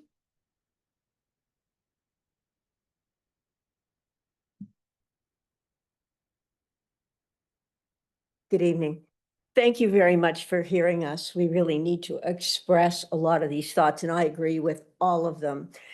But the one I want to address is the fact that we feel, and I'm going to speak for everyone, disregarded in a big way. There's been, I wrote a pretty impassioned letter to all of the people on the list that we were given at the last meeting. And I got back a 7-paragraph lengthy email from Heather Lumford, who works in their office, in the Duncan office. And I want to read you this one paragraph that sort of says it all, because if I throw a stone, I can hit a tree that's about 200 yards from my house that's scarred from the last fire. It's really close. And when we have a traffic problem the way we will have with the Plumas apartment thing that's going to happen, I felt that it was important to address that in my email to everyone. And this is the response I got back. Additionally, we are not involved, nor have we ever been in the apartment project across the street. If traffic is a concern, we strongly encourage you to share those concerns with the Reno City Council, RTC, and NDOT, as the current traffic conditions exist independently of our project. Well, they don't, because that's a big part of this problem, is the impact of all these projects coming together right on that corner. And to act as if it just doesn't have anything to do with them is just absolutely irresponsible. Thank you so much for listening. And if anyone would like a copy of the entire letter, which was in some places pretty condescending, I'd be happy to forward it to you. Just ask me. Thank you, Carol. I also want to note we received 12 public comment cards in opposition, all of whom did not wish to speak. Okay. Sean McCoy for the record. Thank you, everyone. Thank you to the presenters. There's a lot of good information relayed here tonight. I hope you guys are taking notes. This community likes its open space, and there's some ideas about, there's some questions about noise and things of that nature. I think these are all good points to listen to and go back with. So I think this is not the last we will have heard on this issue, but it is for tonight. So thank you, and we will now move on to the next. Sean, if I may, this is Naomi. My question is, I don't know what date this is planned for the Planning Commission, so you all need to make some kind of comments, and I was wondering what the schedule is maybe we could either ask the staff or the developer. I think that'd be helpful information for both you and the public. Absolutely. Again, Sean, quick the record. Do we have the next City Planning Commission meeting date? I don't believe this specific project is scheduled for a planning commission meeting date yet. The next planning commission meeting will be tomorrow in chambers at 6 p.m. But we'll be sure to keep the board members updated on when this item is going to the planning commission. Okay. And just to be clear, this will not be on tomorrow? No, it will not. Okay. All right. Thank you. Okay. Item B2, Mount Rose Junction SPD. Do you want to take a 5-minute break while the room clears? Sure. Yeah. We'll be in recess for 5 minutes. To everyone in chambers, we're going to take a recess for 5 minutes. And for those of you, there's bathrooms back this way. Let me check.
Board members, are we ready to reconvene the meeting?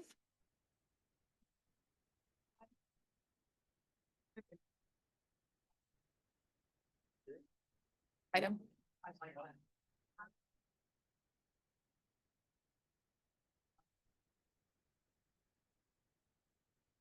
Board members to your positions, please. Board members to your positions.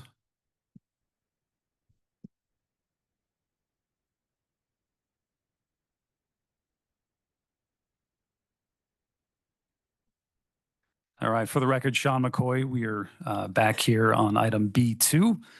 We have the presenter up and we will begin now. Thank you. Good evening, board. My name is Brooke Oswald. I'm with the ERET Group. I'm representing the project tonight, Mount Rose Junction. What we're looking at tonight is a zoning map and master plan amendment. So just a little background history. We actually have been to the board before. If you remember back, it was probably back in October. We went through the project. We were working with staff at that time. There were a lot of, the project just came in. The staff had a lot of questions and we were kind of working through comments.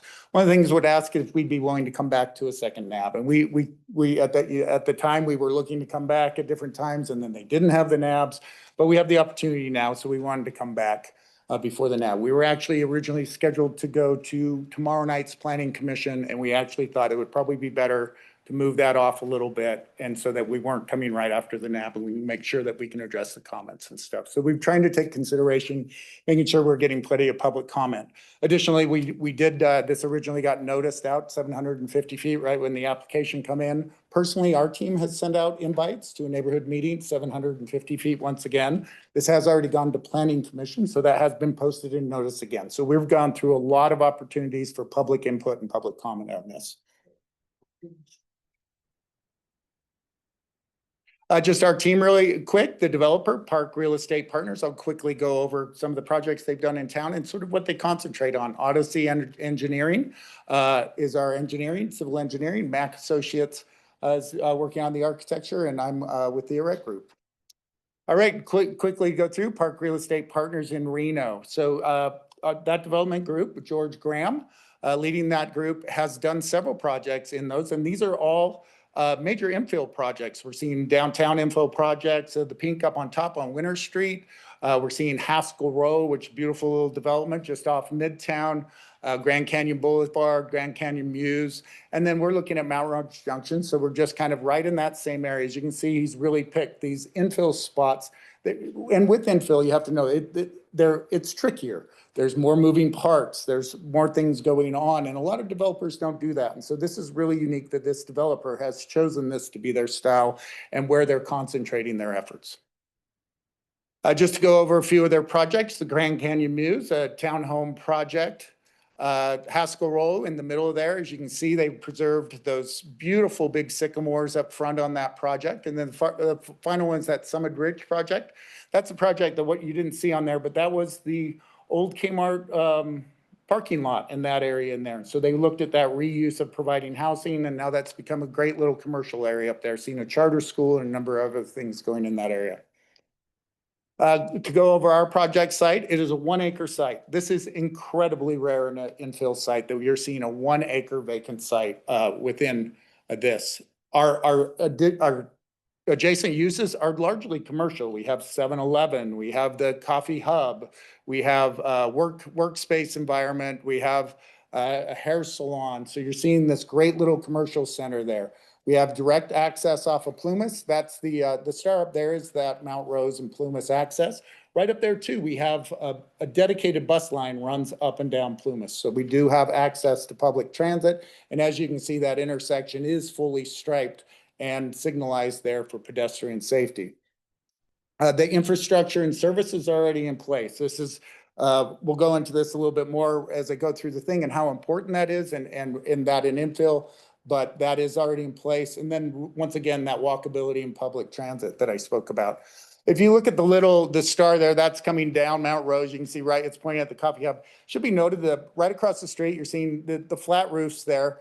The unit across the street, when you tally that out, that's an older, probably built in the 60s or 70s. That comes out to 42 units per acre. So we're already seeing that multifamily of a higher density in this area. That's really important because that helps to support those neighborhood hubs and those commercial businesses. So our master plan request, what we're looking at now, we're currently a mixed neighborhood. That's at MX. We're in the outline project. Around us is that suburban mixed use, right? And so you can see that's pretty predominant as you come down. What we're asking on our master plan really is consistent with what's surrounding us. We're going to an SMU, and that's that suburban mixed use, which offers those different uses and a little bit, and is really kind of focused on those central hubs or those neighborhood hubs.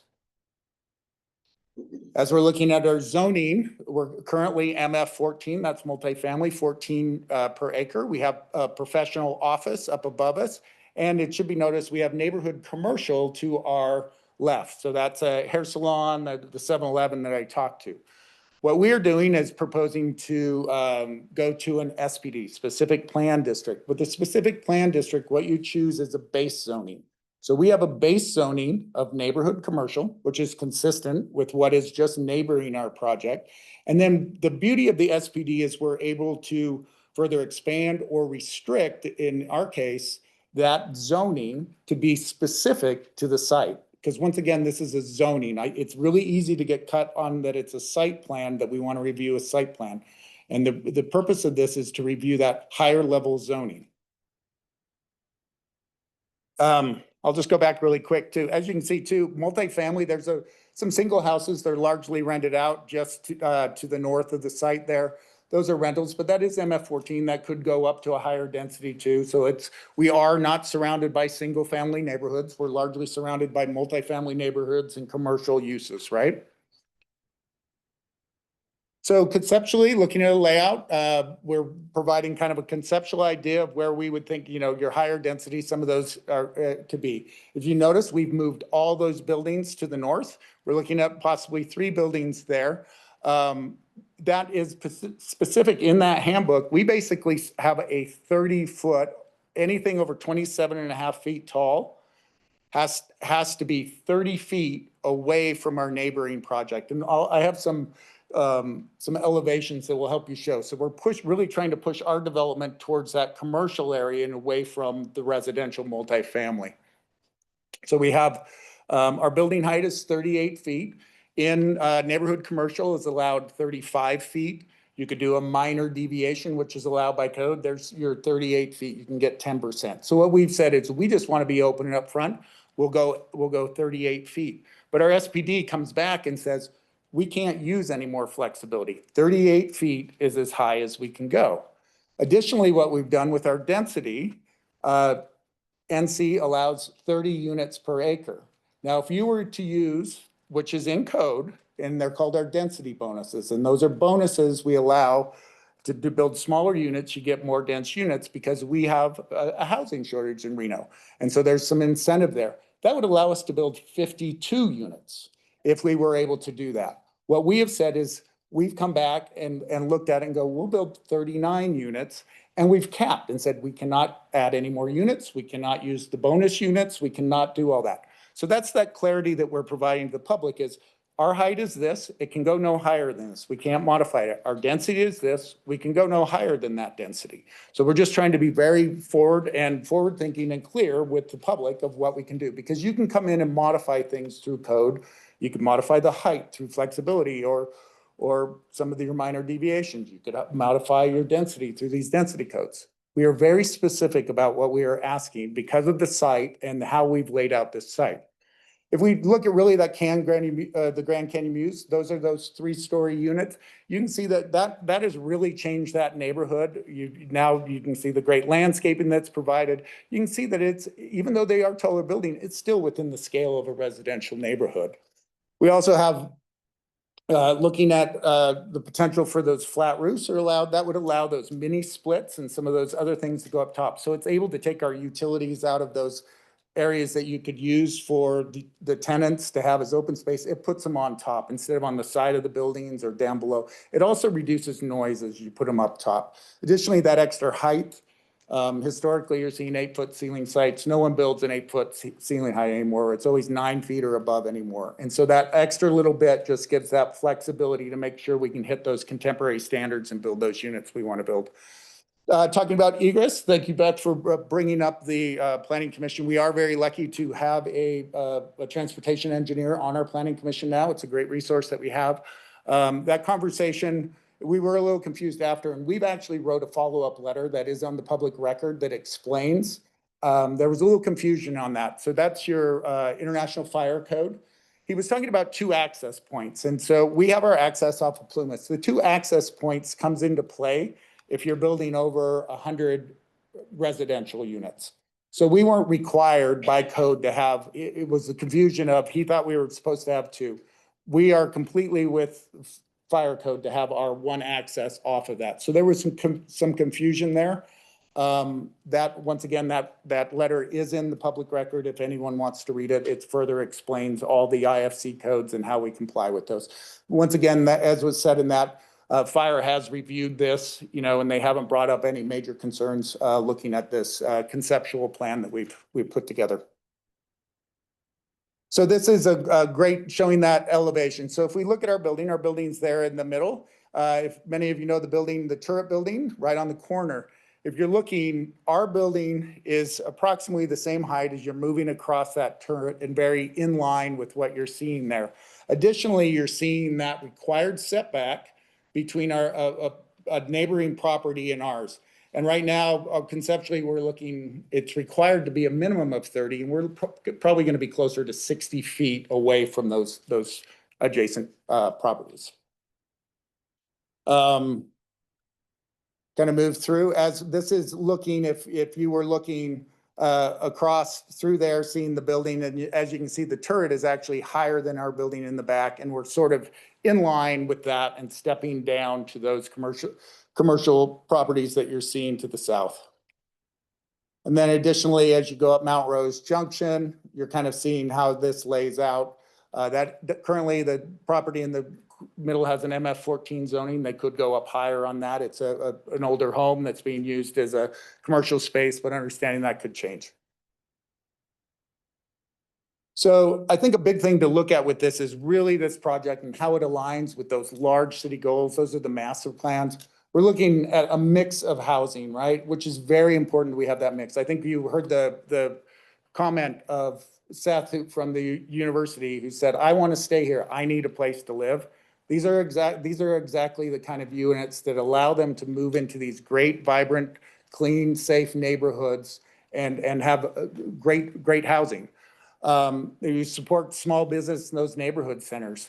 Those commercial things, these are just more people going and more customers and just help support that. The efficient use of land. We are constrained in our land in Reno and we really need to use it efficiently. And so these little opportunities we have like this, we need to make the right decision to be progressive and look at our housing and how we're going to approach it. Equitability and sustainability. Once again, that equitability of people being able to get their kids in the schools where they want or close to the parks. And this provides that opportunity by providing a mix of housing. So all groups of people can enjoy the amenities that you're seeing there. Additionally, sustainable development. In this handbook, the city of Reno doesn't currently have sustainability requirements. We require sustainability requirements. So we're going to require EV chargers. We require storm drainage, enhanced storm drainage, and some enhanced landscape standards on that. That walkability and transit option. This is what we continue to talk about. This is where you can go home and walk over or meet your, family over for coffee or dinner or grab a pizza, or your kid to walk over and get an ice cream at 7-Eleven. This is exactly the sort of thing. And last is that fiscal responsibility. We have a piece of land, and as our budgets and different things, it's really important that we use that. And so how that builds and develops raises that property tax base, raises that tax base, and that further helps to support our city. So with that, that's the end of it. Once again, I'm available for questions and talk any more on this. All right, thank you, Sean McCoy, for the record. I'll turn again first to board members for questions of the presenter. Mike Ginsburg for the record. So how many units? We would be limited at a maximum of 39. And these are apartments, condos, or townhouses? So once again, we're at a zoning, right? So we are allowed to do townhomes, we're allowed to do apartments, we're allowed to do single family, right? So it's really a zoning. So what we gave you was sort of what we would see as the max, right? And the building massing and the conformity. So what you saw would be three, potentially the concept of 3 buildings, or it could be 2 buildings and up to 39 dwelling units. And currently it's 14 units per acre? And currently we'd be allowed 14 units per acre. Okay, I have another follow-up question. I've seen this project before. Had to be probably 3 years ago when I was on Ward 1 Mhm. and you guys came to there. What happened since then? So I wasn't associated with the project then. I think what you saw, what came through at that time was 17 townhomes on the project, and they had a minor deviation to allow the height to go from 25 feet to 27. That was the minor deviation was approved. The minor deviation requires approval of surrounding neighbors, and so they did talk to all the neighbors at this height. I think what we saw is our developer, as you're seeing up there, they looked at the townhome, the for sale market, and some of the challenges with that, with interest rates and some of the other things. They're making a financial change to look at this as, and actually feel that it's the multifamily in this area is really kind of supportive of those city goals. So to answer my original question, it was you're doing 39 apartments.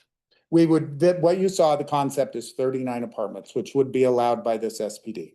And then the parking, Our parking, actually, what you saw, we would meet city code, minimum city code. What you saw actually exceeds city code. and how many spots? So it'd be, I think we are 1 per unit. We're over 30, 40 units. I don't have the exact count off my top of my head, but we exceed it. And that really is coming from the developers, driven from the developer. We don't have on-street parking because the limit, we want to be cautious of Plumas. And so we've overparked.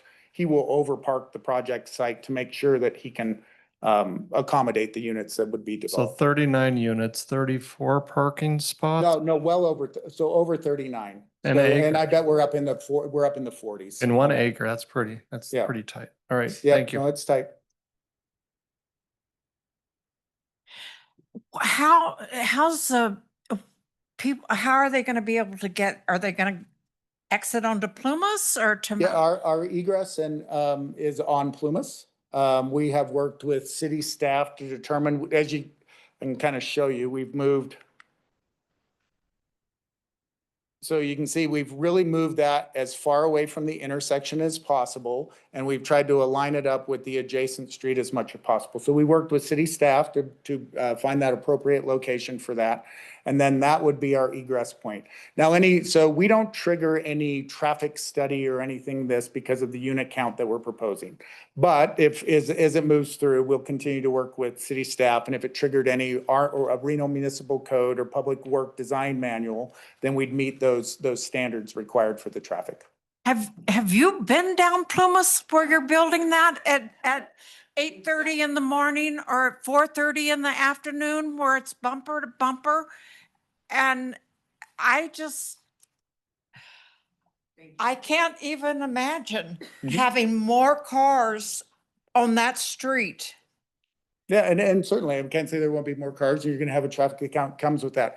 These inner little city things also provide that walkability. Like I said, there's access to bike lanes, you have access to RTC and the bus system, and you also have a walkability to those surrounding services that you need, reducing those overall traffic. Well, that walkability would be on Mount Rose then, because I don't know how you could be walkability on Plumas. Well, there is a sidewalk, and the sidewalk connects to Mount Rose, and so that would, it provides that opportunity for people to walk over there. We're also exploring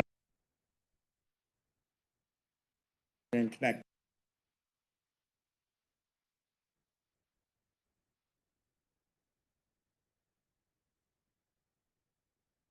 Technical difficulties. Yeah, just 1 second. Yes, just give us a minute or two.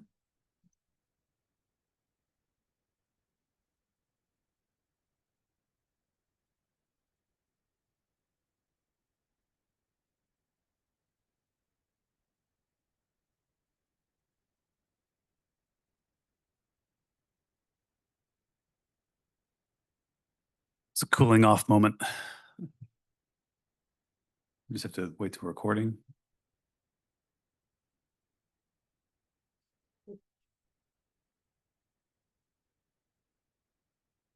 We're going to take a 5-minute recess if that's okay. We're going to restart the system.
All right, board members, we are back and working. Everyone can make their way back to chambers.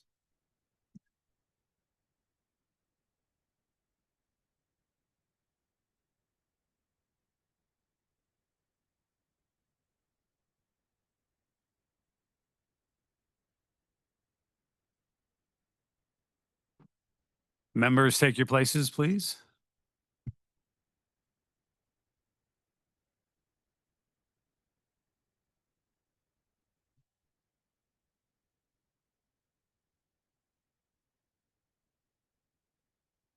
Yep. All right. For the record, Sean McCoy, we're back on item B2. I believe we have our questions from the left. I'm going to turn now to the right. And I just have a question in regards to Kristen Montan for the record, in regards to the fire access. Yes. Someone brought up from the meeting about, that it was not, there it was the height of the building? No, no. But so you would clarify There was that confusion within the it's the planning number commi- of buildings, number of units, right? No, so what was proposed meets IFC or International Fire Code. Where the confusion was is the planning commissioner had made the assumption that it needed 2 accesses, so it needed another access point. IFC does not require that. That kicks in at 100 dwelling units. We're well below that. And so we don't require that secondary unit. So that was the confusion. So it What doesn't we do with did height, is- it has to do with number of units. Yeah. Okay, yeah, thank you. yeah. And then there is on the record, we did follow up and to the planning commission and city staff provided a clear sort of outline of those codes and how we comply.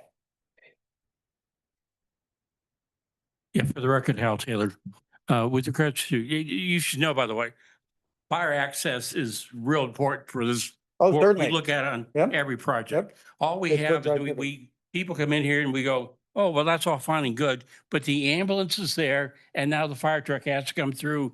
And are you ready to handle that? Just be aware that we're conscious of it. And I think it's a real issue, you know. And we'll continue to work. Obviously, nothing can be built without fire's approval. Right. And we're not asking to avoid any fire codes or anything like No, that. no. We'll meet all the codes. What I'm really saying is, I know we've got fire codes. Yep. I'm just saying as a developer, you don't want to be the one who looks at that day when everything's Yep. smashed together. So the other thing I'm going to say though is, you were here for the previous grouping, for most of it? Yes, yes. Okay, so here's what I'm going to say. Okay, one of the values of having people come to our meetings is if you've got some overlap and you've got a lot of discussion about what's going to happen with Pluma's entrance, or what happens at various times of the day and everything, please take that back with you because you know it's a potential hotspot or a potential targeting issue because people are worried about that and they're worried about McCarran. So I'm just going to say, if you were here and you heard those comments, Sound advice, and we do, I mean, like I said, we're not required to come back a second time. We Yeah. have because we want to. no, I'm continue just, to get that I'm not even feedback. saying Yep. you're not. Yep. I'm just saying one of the values of these meetings is people may be talking about something that you can utilize in your design, which would help not only your design, but would help address those kinds of concerns. So I simply, ask that you do that. And, nice presentation, by the way. Thank you, Hal. I appreciate that.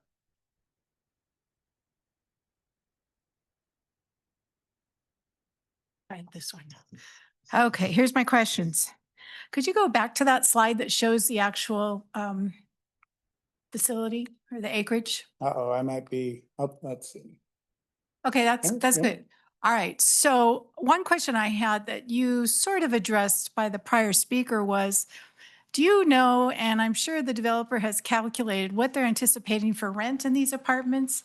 Well, they'd be market rate apartments, right? So they could be, we're probably seeing 2 and 3 bedroom apartments is probably what we'd see in this area.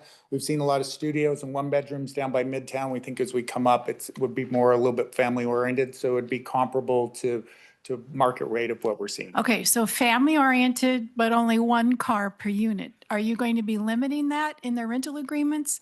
I'm a little concerned about I like to be practical again. We have an apartment with 2 or 3 bedrooms. Does that mean you only get 1 car if you rent there? That's a developer question and a practical one, and one for council. Secondly, it looks like you've backed up the parking to the 4 beautiful homes that are there on the property. Are you building a sound wall to prohibit those homes from hearing every time someone starts their car and slams their door?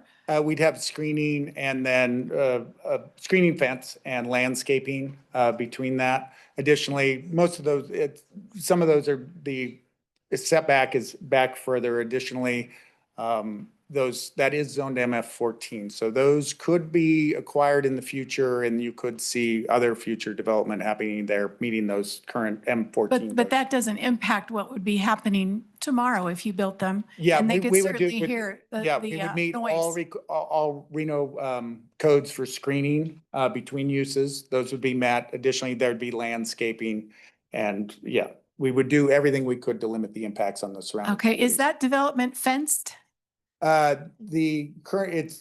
It's currently fenced with a temporary fence just to. Well, as after built, will the Yeah, residents? we would be fenced. It'd be fenced Yeah. and gated?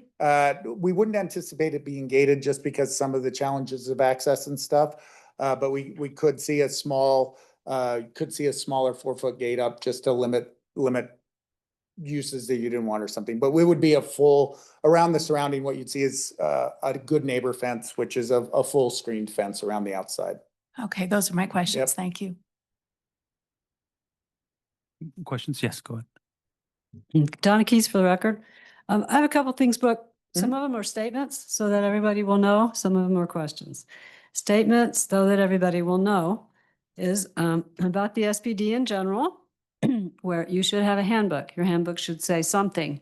And in the Title 18, that's to address unique situations. This property is not particularly unique. Requires specific district handbook subjected to heightened scrutiny by the city. The intent of the city is what the law says about heightened scrutiny. Okay, so then we go to the Planning Commission meeting. That was whenever on the 5th or something of June, I think, I don't remember, but your side, not you, stated there is no product. What we have presented is a conceptual layout. There is no building height, elevation, or unit count associated with the conceptual layout. So what we're seeing and what we're supposed to be talking about is a conceptual design that is nothing. By your team's statement during the Planning Commission, the chair said it's a handbook-related request. They should be able to answer this question. They could not because they don't have a plan. So you've thrown in 39 townhomes and 3 buildings in this configuration with no plan, according to your team.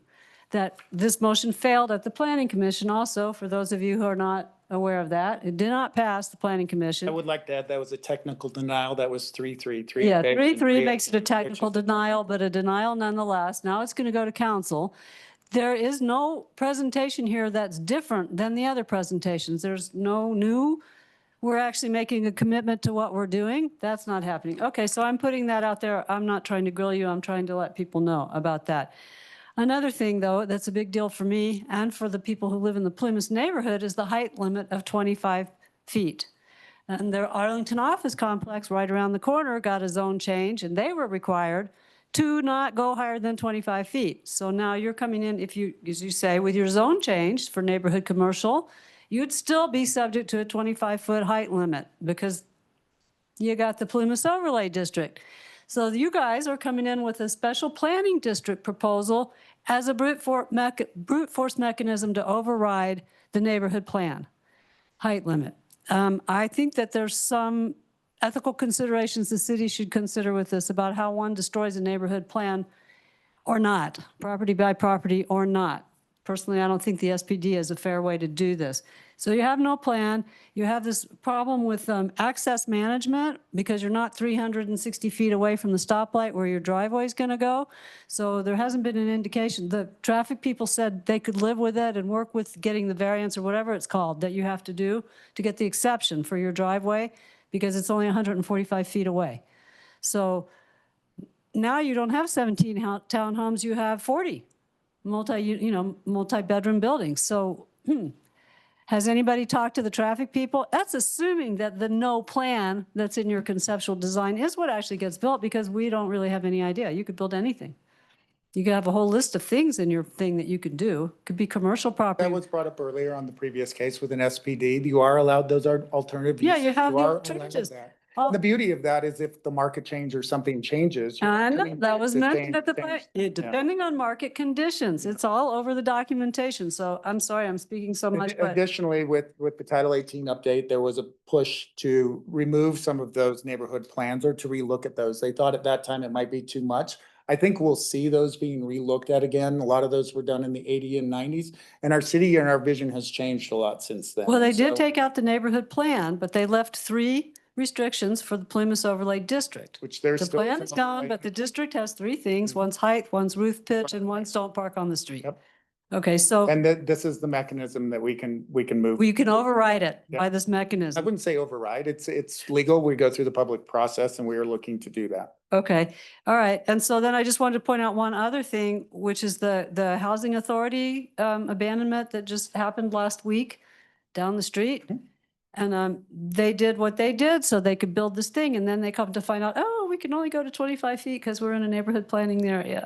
And so I think what you're doing is I think you should come back with an actual plan and tell these people what you're planning to build. I don't think everybody would be so horrified with an exception to heights and density if you actually had a committed plan and showed where your open space was and what you were actually going to do. I think So the challenge is we're at a zoning level approval right now. And so I think you want a site plan, but we're a level ahead of this. I There'll be want an future SPD plans. handbook that actually has And the an SPD benefits. handbook has been provided. And it doesn't show benefits. It doesn't show why your site is exceptional and why that would require an I SPD. think I tried to explain that through our priorities of the city and why we've done that. And what we're looking for is a city of infill and development and density efficient Yeah, I use of know. land. The current owner is looking for a larger profit margin, I think. But thank you, Brooke. I Yep. appreciate it. But not personal. No, nothing personal either. No, I appreciate your comments. Thank you. Again, Sean McCoy for the record. No. Kristen Montan for the record, just another aside to this, coming from someplace with not having a lot of housing and not having a lot of housing available, it's really hard for people like that young man that called in, that's lived here since he was in 3rd grade and can't afford to stay here because there's no housing. And then we look at places like these multi units, and we have all these parking restrictions because you can't have a 2-bedroom apartment because there's only one parking space. Do we put the same things on single family houses that have like a garage and a little tiny driveway and own 4 cars? So we have the same kind of issue. It's not just the multi-family units. No, single family has, their parking rates and that can often be met, in a lot of projects, what you can see is on-street parking can count towards that. We don't have that opportunity here, right? And so we have to really try to go inward and try to meet that. Once again, from a developer and marketer, they know they need to meet the housing. They know they've seen developers get in trouble when they can't. We've seen abandonments that have come through in the downtown area to help accommodate some of the parking of those apartments downtown. Okay, again, Sean McCoy for the record. You'd mentioned the efficiency and we've got this, push and pull. We need more housing. We need more of this. We have traffic, we have parking. Is there a way where your development looks to try to meet somewhere in the middle? So maybe not 39, the max units, but maybe somewhere around 20. I mean, somewhere where, because when I see it and you have basically just enough parking spaces for 1 per unit. And it's this idea to me, I don't see the logic in thinking they're not going to have more cars or they're not going to invite people over to visit. And so while there's no on-street parking, people are going to have to park and they're going to have to fill out the other streets, the neighborhoods. It's going to be. One of the things, those parking standards are figured out by the city. They use a way to do that. What we've done is trust their experts to say, they're saying this is what is appropriate in this area for this type of product.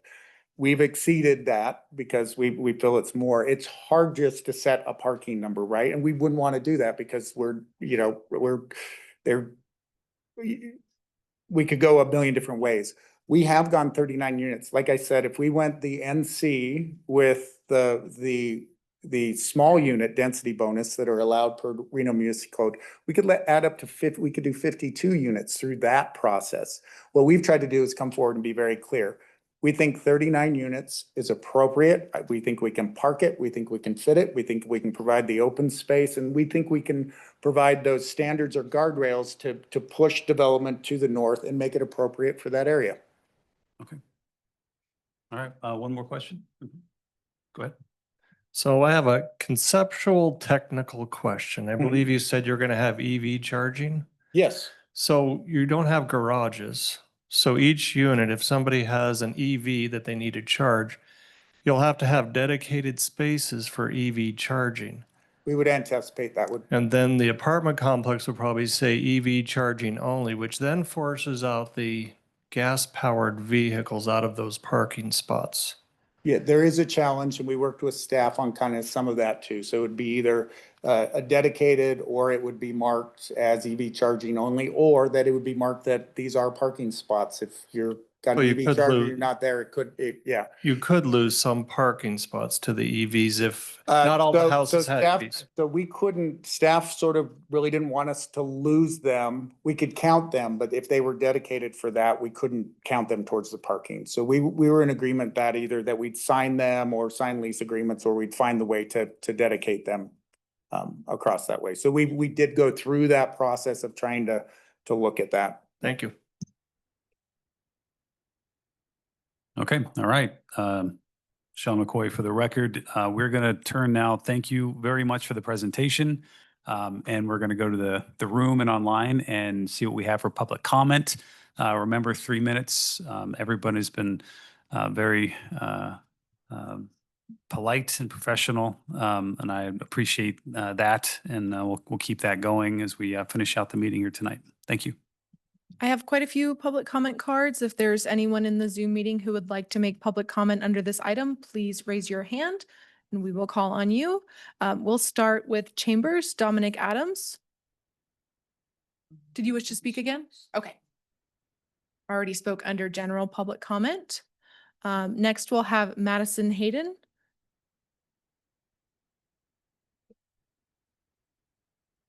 Okay, Madison has her hand raised in the Zoom meeting. 1 second. All right, Madison, you can unmute your mic and begin speaking. You'll have 3 minutes. Hi, Council. Me again. So after seeing the presentation, I mean, obviously the thing that really comes to mind is the question. I don't feel like it was, I feel like there was a lot of smoke and mirrors about this parking situation.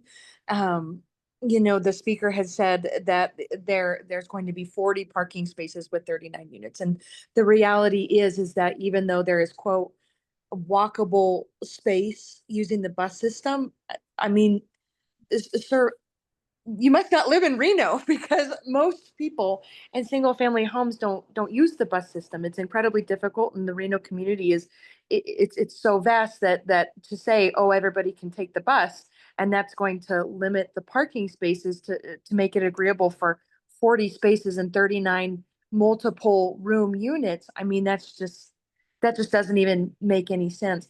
And then the second thing that really stood out to me about this presentation is you kept referring to your graph as a neighborhood. And I feel that this is almost fraudulent, because what you have done is you have taken a snapshot of that one city block.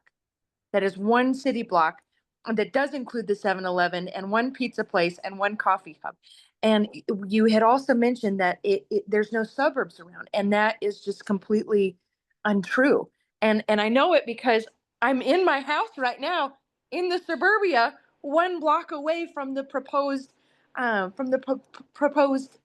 construction site. And so what you have just done is completely discounted all of these living spaces that will undoubtedly be affected by this new build.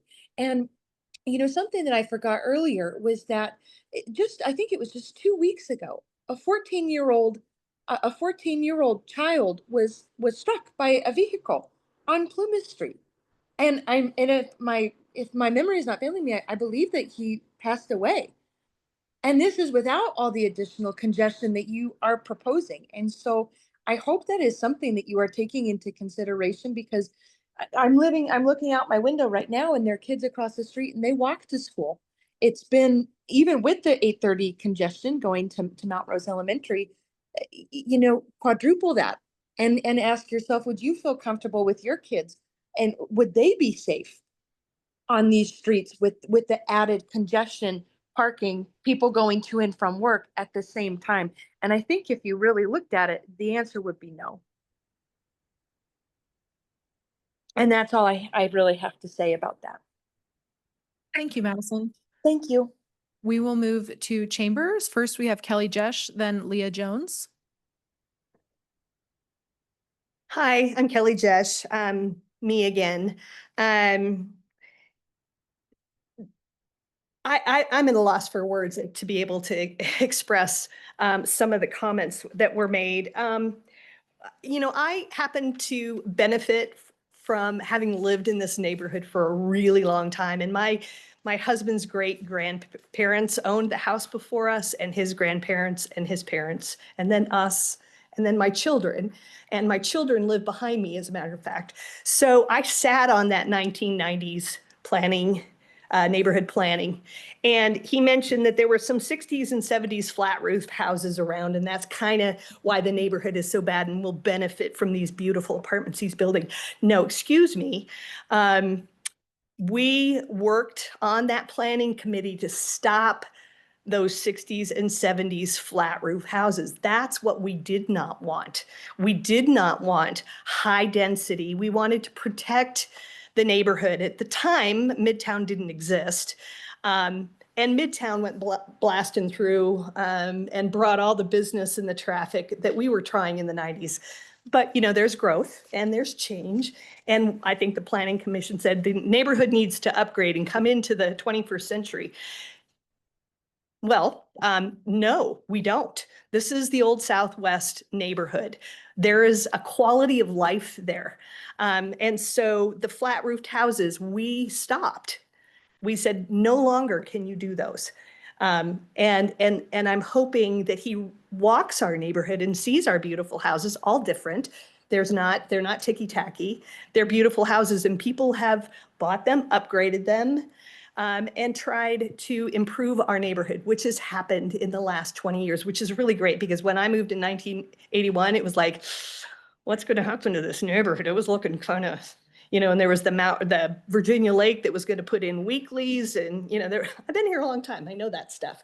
So also, how are we contributing to the infrastructure? I think people have brought up fire. They've brought up, but Mount Rose School is a pretty small school. You guys know that school, and you're gonna, you know, say that we're gonna send our kids to that lovely school. Well, my grandson's there. I know the density of that school. I worked for the district for 31 years. So I think that the SPD didn't meet that. I'm talking about quality of life. I'm not talking about whether or not it meets all of this regulation. And this is the third time I've seen a revision. I don't see a project. Every time I see this guy, it changes. The owner I looked up online is in New York City. Well, New York City might be able to do that, but Reno doesn't. So anyway, thanks for your time. I hope you can convince the council not to give these folks that kind of impact on Plumas and Mount Rose. Thank you. Thank you, Kelly. Next up, we have Leah Jones, followed by Cindy Chandler, followed by Lauren Williamson. Hi, good evening. I'm going to bullet point this because 3 minutes is definitely not enough time to address all the issues that came up with that presentation. First and foremost, I don't understand how we can have a confidential presentation to this body or to our neighborhood. If it's confidential, then it's basically bullshit. My last point is one of the things that I'll go in reverse here. One of the things he said that when he was looking at the houses that were in that burned out lot that caught fire that people are trying to redo, he said, well, those could be acquired in the future. That's been one of the dirty little conspiracy theories around our neighborhood, that this is a plan to get rid of all of those houses along that street to build these high density apartments. Interesting, Mr. Taylor made the point that everything that they've said about the golf course, we're going to say about this. It's a ranchera bait and switch issue again. The other thing I would like to say is we live on Glen Manor. So we never received notice about a neighborhood meeting for this because we're on Glen Manor. Ardmore is the street right across from the ingress and egress of this planned atrocity. What is going to happen, because at Mount Rose and Plumas, as you all know, that backs up, that people cut down Ardmore to get to where they're going. They do it on Glen Manor too, because Plumas is a nightmare in the morning. It just is.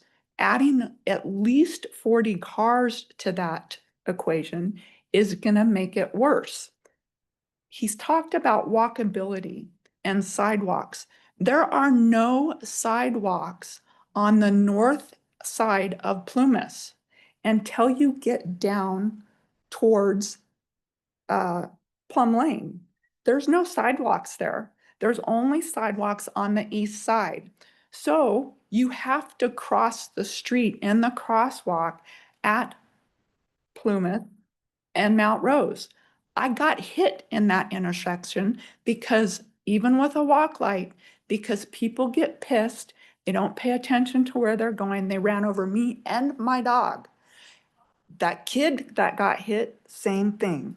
Couple of other things really quickly. Yeah, it's not fully striped. It doesn't matter. People don't pay attention. There are no bike lanes. There's no bike lanes on Plumas. So that's another something that was very disingenuous. I will definitely write a lot more and send my comments into you. Thank you for your time. I really don't understand how they can have this confidential. We need to at least discuss this a lot more before anything changes. Thank you. Next up, we have Cindy Chandler, followed by Lauren Williamson. Good evening. I'm Cindy Chandler, and I oppose this for the record, this project. I live in the carriage house. I don't even live in that area, but it's like I'm reliving the 6,000 Plumas corner of the 273 apartment units that are now that have been approved to be on Plumas on an F-rated intersection. One of the things that's lacking when developers, and with the common MO that I keep hearing from the developers, we're doing 39 units, we're doing 273 units. That sounds small. However, with the Plumas one, it was 273 units. Well, when you added up and went to the bedrooms, not the units, but the bedrooms, the basic bare essentials of their numbers of bedrooms, it came to 409 cars that would be generated without roommates. With this unit, 39 units, if you had, and I don't know how many rooms of each, but if you had 9 studio, 10 one bedroom, 10 2 bedroom, and 10 3 bedroom, that would be a minimum, just with one person per those bedrooms, would be 69 cars. That's the bare minimum. And if they can't park on the street, this is a non-negotiable item right here and is a concern. The density, I was looking at the schematics, the density, they show the height, but if you really look closely, they had a 2-story traditional house that looked real small and compact compared to this massive, densely built project. I really encourage you to really review all that and go back to the 14, whatever it's zoned at, and to maintain that. That area has no room for error. It has no room for flexibility. It has no room, period. For safety is top priority. And what was mentioned is critical. If there's any children, that's a top priority, especially if you want this to be for families. And we do not need more apartments. We need more housing that is affordable, but we haven't even filled the apartment complexes that are going on. And they're coming in at $1,800 a month. We can't even afford the apartments that are being built. So what's going to happen is that these homes will come in, these apartments will come in, because I understand they're going to be apartments, not condos or townhomes where people could purchase them, that we need to look seriously. If you want it to be a family-owned, give them a chance to buy a condo or a small place that's 14 units, not 39. Thank you. Thank you. Next up, we have Lauren Williamson. Good evening, board. Thank you for hearing us tonight and fellow neighbors. My name is Lauren Williamson, and I bought my house, which is at 1622 Knoll Drive, 2 years ago. And the reason I bought it is because of the walkability of the neighborhood, because there's a coffee bar right there, which you can see in the plans. It doesn't have all these high rises. I'm born and raised in Los Angeles. I know the developers in New York. I see big cities. Reno is not that. It calls to different individuals that want something more out of their quality of life.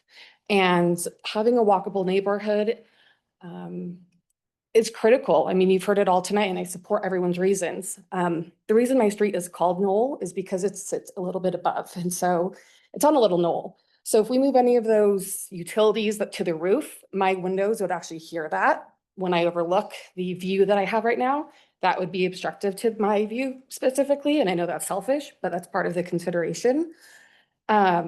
We also didn't see the plan for snow removal and managing, 40 cars and what that's going to look like. I mean, if you drive through that neighborhood during the winter, there's not a lot of snow removal. I can barely get up my street sometimes. So there's that to consider. Also sending letters to the neighborhood residents to work together. I've been there for 2 years and I didn't see anything come by. And so I'm not opposed to more housing, and I think it's very important. Talking to that guy, Seth, that has been brought up for several times. It took me a while to be able to afford a house, to save up. I didn't live a glamorous life in order to save up my money for this house. So I had to work hard for that. Seth, I welcome financial advice or figuring that out. Like, we all have to figure out how to survive together. So I'm not opposing more housing or, 14 that's currently in district or zone there, but I am in opposition of this specific proposal. And I'm here for resolution. So I'm willing to work together. I'm willing to work with you and figure out a way that solves this as a neighborhood and as a community versus being against it one another. That's all I have to say. Thank you. Thank you. I have another public comment card from Paul Devereaux. He does not wish to speak, but is in opposition to this item. Next, we will move on to Zoom. Lucas Schaff, you are up first. Please unmute your mic, state your name for the record. You'll have 3 minutes.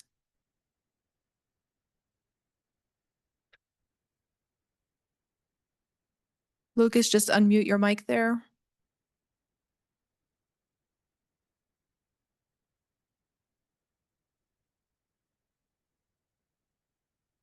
All right, we will come back to Lucas. Next up is Denise Tracus.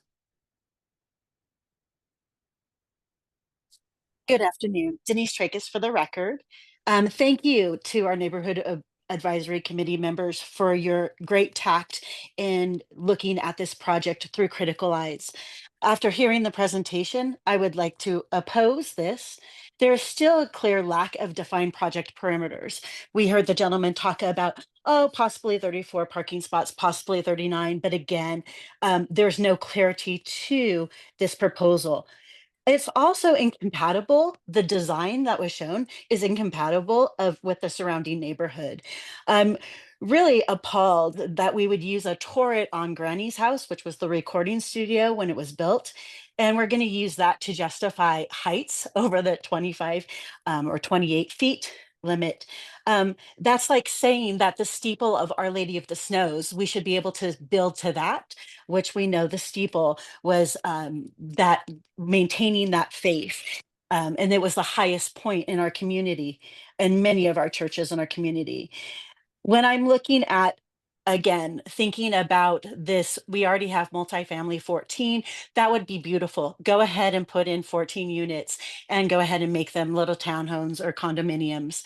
When we're building on the corner, corner of Mount Rose, the southwest corner of Mount Rose and Plumas, and a local developer wanted to develop that into townhomes, that was opposed to maintain that multifamily 14, and instead they put in those beautiful houses that actually do match the neighborhood. And so I am really worried about the egress from the apartment and going into Ardmore. I do worry that you're going to take one of the first subdivisions in Reno, and now you're going to try to make it a major artery for traffic. And so that's also concerning, especially when we can look at doing like play streets and when we still have that on transportation. And so I do worry about this traffic versus children. Again, I just really wish that, as the committee members have already stated, it does seem to me that this could be a bait and switch. It's very concerning when he says, oh, those duplexes that are being rebuilt from the fire of the single family home, that's the empty lot between those houses and this development. When he said, oh, they could buy those, let's tear those down and let's go ahead and build. Because remember, there was a house on that lot. So this is not an empty lot. There was a house on that lot that was torn down. And so is this opening up the ability to buy these adorable old houses in these rich neighborhoods, tear them down to build, again, very dense multifamily housing? in June when I called different housing complexes within a half mile of this site. And what I found is that there were plenty of 2 and 3 bedroom apartments, again, available within a half of a mile. And so the argument that we need that dense multifamily housing in that area, I really think, again, it's not affordable housing. It's not looking at what we have in place. And again, this proposal is just, Thank you, Denise. You're over time. thank you. Thank you. Next up, we will come back to Lucas Schaff. Lucas, when you're ready, unmute your mic. Can you hear me? Yes, we can hear you. Go ahead. Perfect. So sorry about the first time. Yeah, just don't want to just keep reiterating what everyone said. So I will try to, bring up, a point that was brought up during the Lake Ridge thing, which I found one of the board members really insightful was, during this presentation, what we kept hearing was, well, this is all above this board. It's all above city. We're meeting the minimum requirements. We're doing all of this. And the gentleman who brought it up made a really good point. He said, we trust the city. We trust what they've put out. Well, this is all hinging on the SPD. And as a neighbor and, as the rest of my fellow neighbors, I do trust the city. And right now it is an MF14. I trust the city.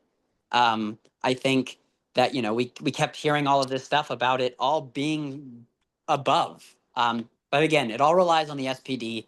The SPD, we're like one of the board members said, this is all a conceptualized thing, not to get lost in the minutia and the parking and the layout and the height.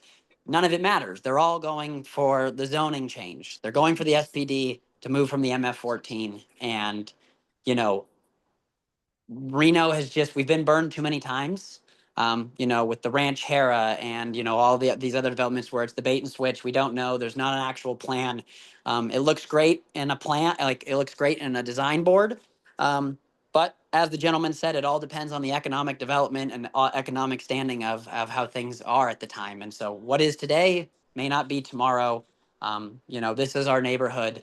And, we do trust our city, and it is an MF14. And as the woman who just spoke before me, there is plenty of apartment spaces available. All you have to do is walk down the street to Red, and you can have your pick of the litter, which are at market value, which seems to be a pretty important part that kept getting brought up. So, but that's it for me. Thank you, Lucas. I want to make sure we catch everyone in Zoom. If you would like to speak during this item, please raise your hand at this time. We have a couple more comment cards in chamber, so we will come back to Zoom if anyone raises their hand. Tony Harsh.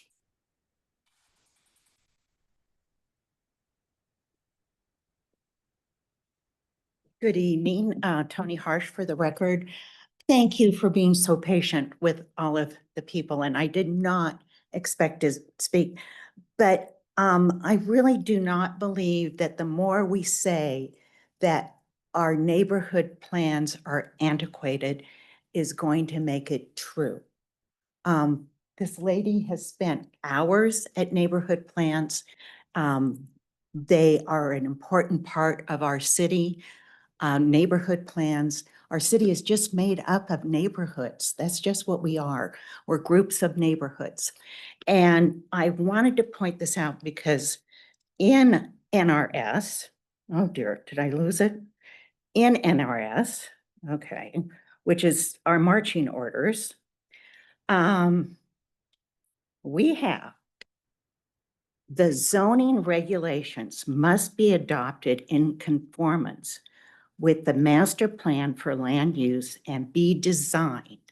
And I'm going clear down here to point number M, must be designed to ensure the protection of existing neighborhoods. I don't know how more clear we can make that. That's what NRS is telling us. We have to have some respect for these neighborhood plans. Thank you. Thank you, Tony. We will go back to Zoom. Leah Salazar, please unmute your mic and state your name for the record. You'll have 3 minutes. Hi, I'm Leah Salazar, and I live directly across the street from this proposed plan. I'm actually looking at the lot right now from my kitchen window. And I just want to say that there's traffic out here right now, and it's almost 9 o'clock at night. And when I have guests come over already, there's barely any parking, although I can fit 2 cars into my driveway. So if you come down here and you look around, most of us are parking on the street already. And imagining 40, 50, 60 more cars in this area, I can't even do that right now. And the mention about the small businesses needing more people here, the coffee bar, you can go there any time of day and there's a line out the door. These businesses are not struggling, and bringing in 40 new units is not going to help this area at all. It's just going to make it more congested. We're going to have more accidents that I watch out my kitchen window all the time at the Plymouth Mount Rose intersection. And someone also mentioned there's no crosswalks. That's correct on that side of the street. So it's just going to make this already congested area more congested. And all of us moved here for these old, quaint homes. We didn't move here to live near a big development. And a lot of us have been here for many, many years. So I hope that that is all taken into consideration. Thank you. Thank you, Leah. Our last public comment card in chambers is from Beth Dory.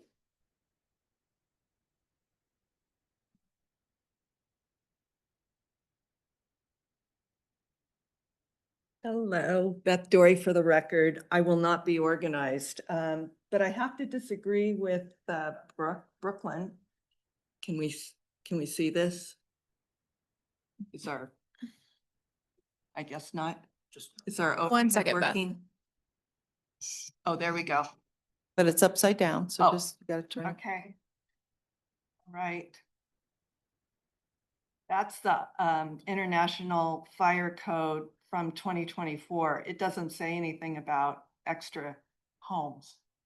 So I think that needs to be cleared up.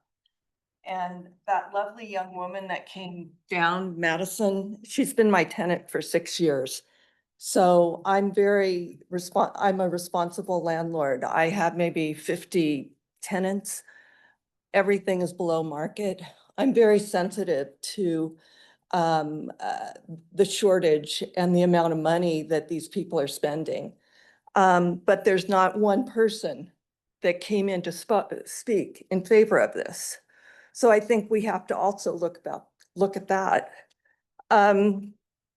The traffic, and this particular house belonged to my husband's grandmother.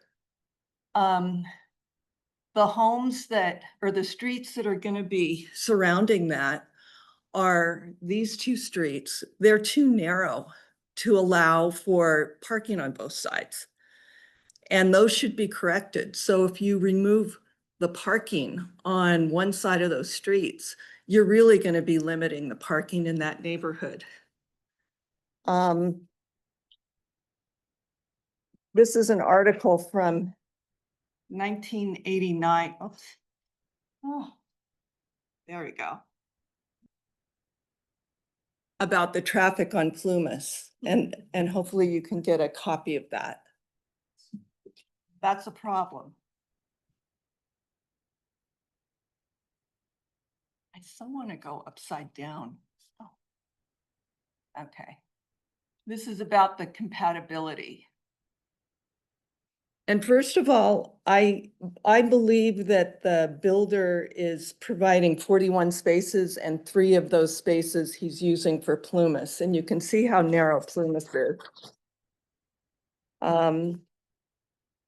So the street design and connectivity is subpar for the project of this size. The New York City developer of luxury units is seeking from this commission to approve the rezoning, which would allow 3 off-site parking on the narrow but heavily traveled Plumas. Plumas Street is only 37 feet wide. There is no turn lane, no sidewalks, and no bike lane. There is no connectivity. Oh, am I almost done? Oh, 3 minutes goes fast. There it is. Thank you. That concludes the public comment I have received for this item. Go ahead. Yep. Come on up. I don't believe I did, but come on up. We'll figure it out. Thank you. Molly Manukian, for the record. And I just came with a little bit of a different perspective. And I did have the opportunity to drive by the site today and also. Molly, if you other could sites. lean a little closer to the mic, thank you. But what I learned today is I think valuable information, and I'm retired, but in my old industry, we would usually say that somebody's past behavior is the best indication of their future behavior. That's pretty much guaranteed. And I know this fine gentleman maybe just joined the organization that he's working for, but that developer has multiple developments in our city. And so I drove by, take a look. And the Grand Canyon development that's there, it's not affordable housing and it's not luxury housing. So somehow they managed to build housing that was neither luxury nor affordable, not really what Reno needs. The Haskell development, that's not far from this proposed development that they built, the parking there is very tight in that neighborhood now. Extremely tight, so tight that the neighbor that lives directly across from that development had to put up their own no parking signs in front of their house in the hopes that they would have a parking space when they return to their house because it's that crowded. The other development that is currently being built by this same New York developer is on Winter Street. So I drove over there, and that's this giant monster building, 4 stories tall. Nothing really like it. The neighbors directly opposing that 4-story building are very small homes. They're World War II homes. And that building will block the sunlight to their homes. And the neighbor that's immediately adjacent to that particular building, that's still under construction, it'll be done in a couple months. That person has also erected their own little homemade no parking signs in front of their house to protect their parking, which is already an issue. And now there's going to be, I don't know how many hundreds of people are going to move into that. But the bottom line is that this particular developer isn't providing any service to Reno. We don't need apartments that are renting for, $1,500, and they have vacancies in all of their buildings, and none of them are, they might describe them as market rate, but the reality is certainly the one over on Grand Canyon, it's basically a studio, and it's well over $1,000 a month for that tiny little place that they built. So I think it would be reasonable to believe that this neighborhood on Plumas is going to get just the same kind of, shoddy partnership from this developer. So I think it's worth considering before you do anything that they say. Thank you. Thank you, Molly. Pam, did you want to comment under this item? Okay, come on up.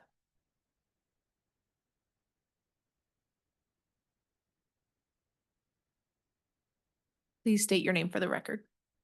Hi, thank you all for doing this. My name is Pam Bowe. I live on Ardmore Street, which is directly affected by this project. A couple of things, traffic density, and the way the units were designed. The neighborhood itself is I've lived there for 26 years, and it was a starter home. I've stayed, but it's all just small homes and really a very, very nice quality of life around there. And they talk about the commercial aspect. Well, the businesses that these units would back up against, the coffee bar and the Wild Garlic Pizza, I'm sure they will not appreciate this building right in their back patio areas where people like to go and enjoy a nice cup of coffee or a nice pizza and dining. And that's probably a lot of the charm of why people come there, is because of the neighborhood. And the traffic, there is no turn lane. Traffic, cars are racing around. The car that's trying to turn left, cars are racing around him, going straight. They're coming around the other direction. Traffic down Mount Rose coming east is ridiculous because the street is so narrow. So the traffic at that one intersection is already terrible. And they're proposing to move and make it another intersection just a couple hundred feet south of there at the driveway and the Ardmore, where people will be trying to turn and go in. And so it's going to be moving the problem, creating more of a density and creating another problem. So I was, when I first started walking around the neighborhood, I saw that, or when I saw the project signage go up, I walked over and read the signage and it said, oh yes, a 14-unit project will be built here. And I thought, yeah, that's perfect. That is exactly what that piece of property needs. Well, that signage went up about 5 years ago and nothing has happened, and we've had a vacant lot ever since. So now, of course, the developers say, well, we can't afford 14 units, so we need to triple it or even maybe quadruple it, who knows? So I would oppose it, and I thank you all very much for listening. Thank you, Pam. If you and Molly can fill out a public comment card for us so we can get that logged. Is there anyone else in chambers who would like to speak under this item? Anyone in Zoom, please raise your hand at this time.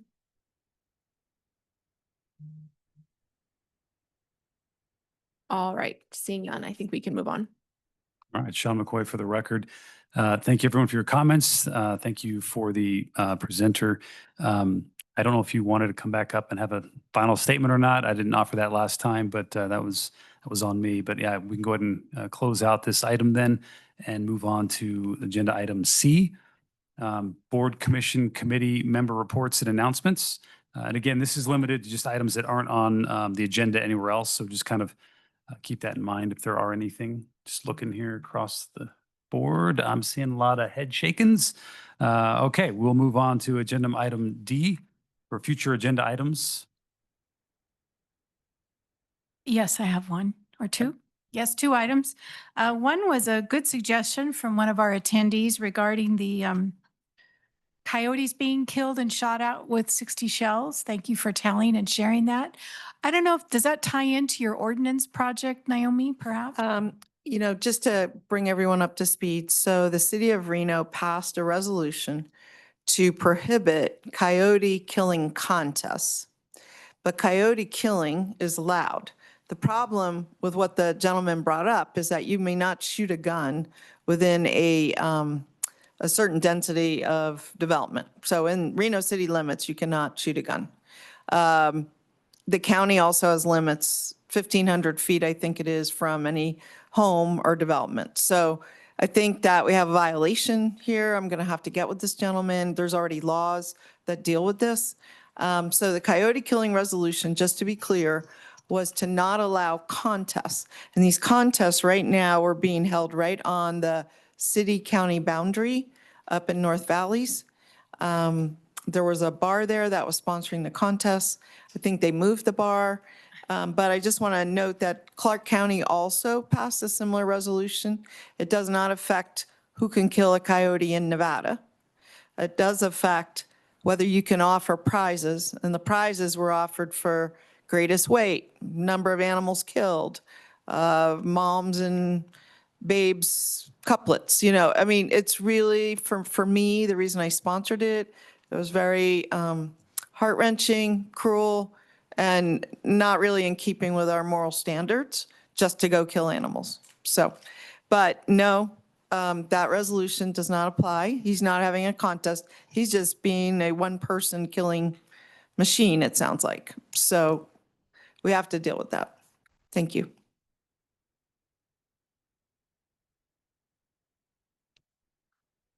Go ahead. Coyotes.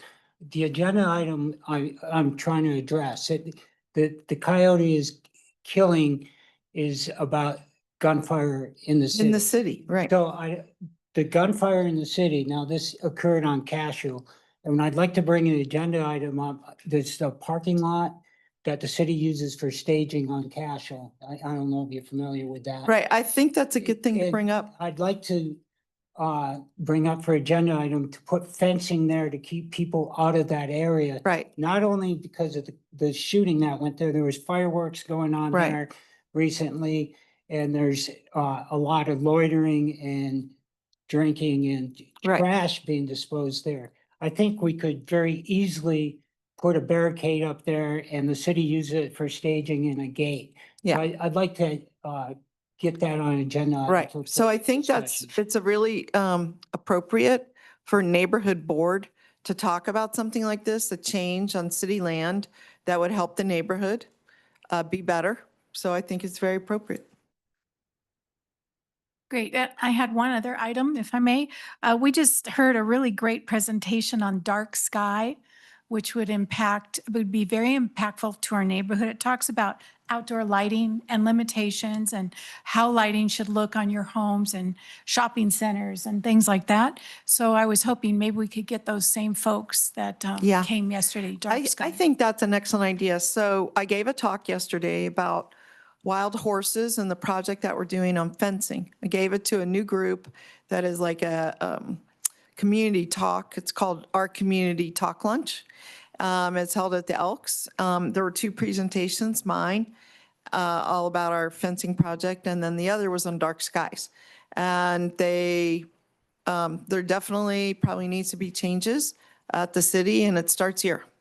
So it seems very appropriate to have the conversation here for Ward 2, and then maybe escalate to the full. I was going to have them come and talk to the staff about changing our ordinances. So if there's interest, I think it's a great idea as well. Hal, for the record, I'm sorry, Hal Taylor, for the record, if we have the right subject matter to, that might be the kind of thing that we let people in the neighborhood know. Exactly. We're going to be discussing this issue, getting background. If you want to know more about this, right, come to our meeting. Right. Good. And we'll probably have to schedule them on different days, maybe one development and a presentation, that kind of thing. Okay. Any other, I see some hands at the audience. We will have another public comment section just after this. So just hold on and then we'll let you have your speak. Any other future agenda items from the board? Okay, let's close out that section and we will open up the final public comment section and see who would like to speak. Hi, Leah Jones for the record again. Regarding the Mount Rose project, you guys were kind enough to kind of give us an update on what would happen next on the McCarran Golf Project. Is there any kind of an update timeline for the Mount Rose project? Thank you. I'll just answer that. I heard it was going to go to city council in September, which is why we scheduled it for this day, because this is the next meeting. I don't know if Brooke is still here, but I know I got a note on it and Jenica's not here either, but perhaps we could send that out. But I believe it was coming to the second council meeting in September. That's what I recall. I spoke with Mr. Oswald and that's the indication he gave me as well, sometime in September. Well, there's only 2 council meetings. Right. In September, and I think the September 10th, we have the agenda coordinator with us. I think it's pretty full up. It hasn't been submitted for the September 10th meeting yet, but we're happy to distribute that information once we get it. Right. Yes. So look for the agenda. The thing is that the agenda comes out about 3 working days before the meeting. It generally comes out on a Thursday night or Friday morning before the meeting that is on Wednesday. So So that's the notice. that's the notice. There's no other notice. The 10th is what other? I believe it is the 24th, Tyler, September council meeting. I'm just looking it up. It is, let's see, September 24th. I think that's the most likely date that I heard from Brooke. And again, normally it would go to the planning commission. It's already been heard at the planning commission. It got what they called a technical denial. So we'll just, I haven't dealt with this situation before in my 11 years, so I'm not really sure how this plays out. We have another public comment in chambers, Beth Dory. I think it's relevant. What? It will be quick. This is the New York City developer and his contributions to various city council people. Geez, Naomi, you are not on the list. How about that? Anyway, I think that's important. Sometimes Some people think there's a pay-to-play system in Reno. I don't. Satire. Thank you. Thank you, Beth. Thank you. Any other public comment in chambers or on Zoom? I do not see any public comments. All right, we're moving on to the final item F, adjournment. Thank you, everybody, for your time. But now I'm looking for a possible motion to close. So move. All right, I've got a motion and I've got a Second. second. All in favor? Aye. Meeting adjourned. Thank you, everyone. Thank you, members. I emailed you.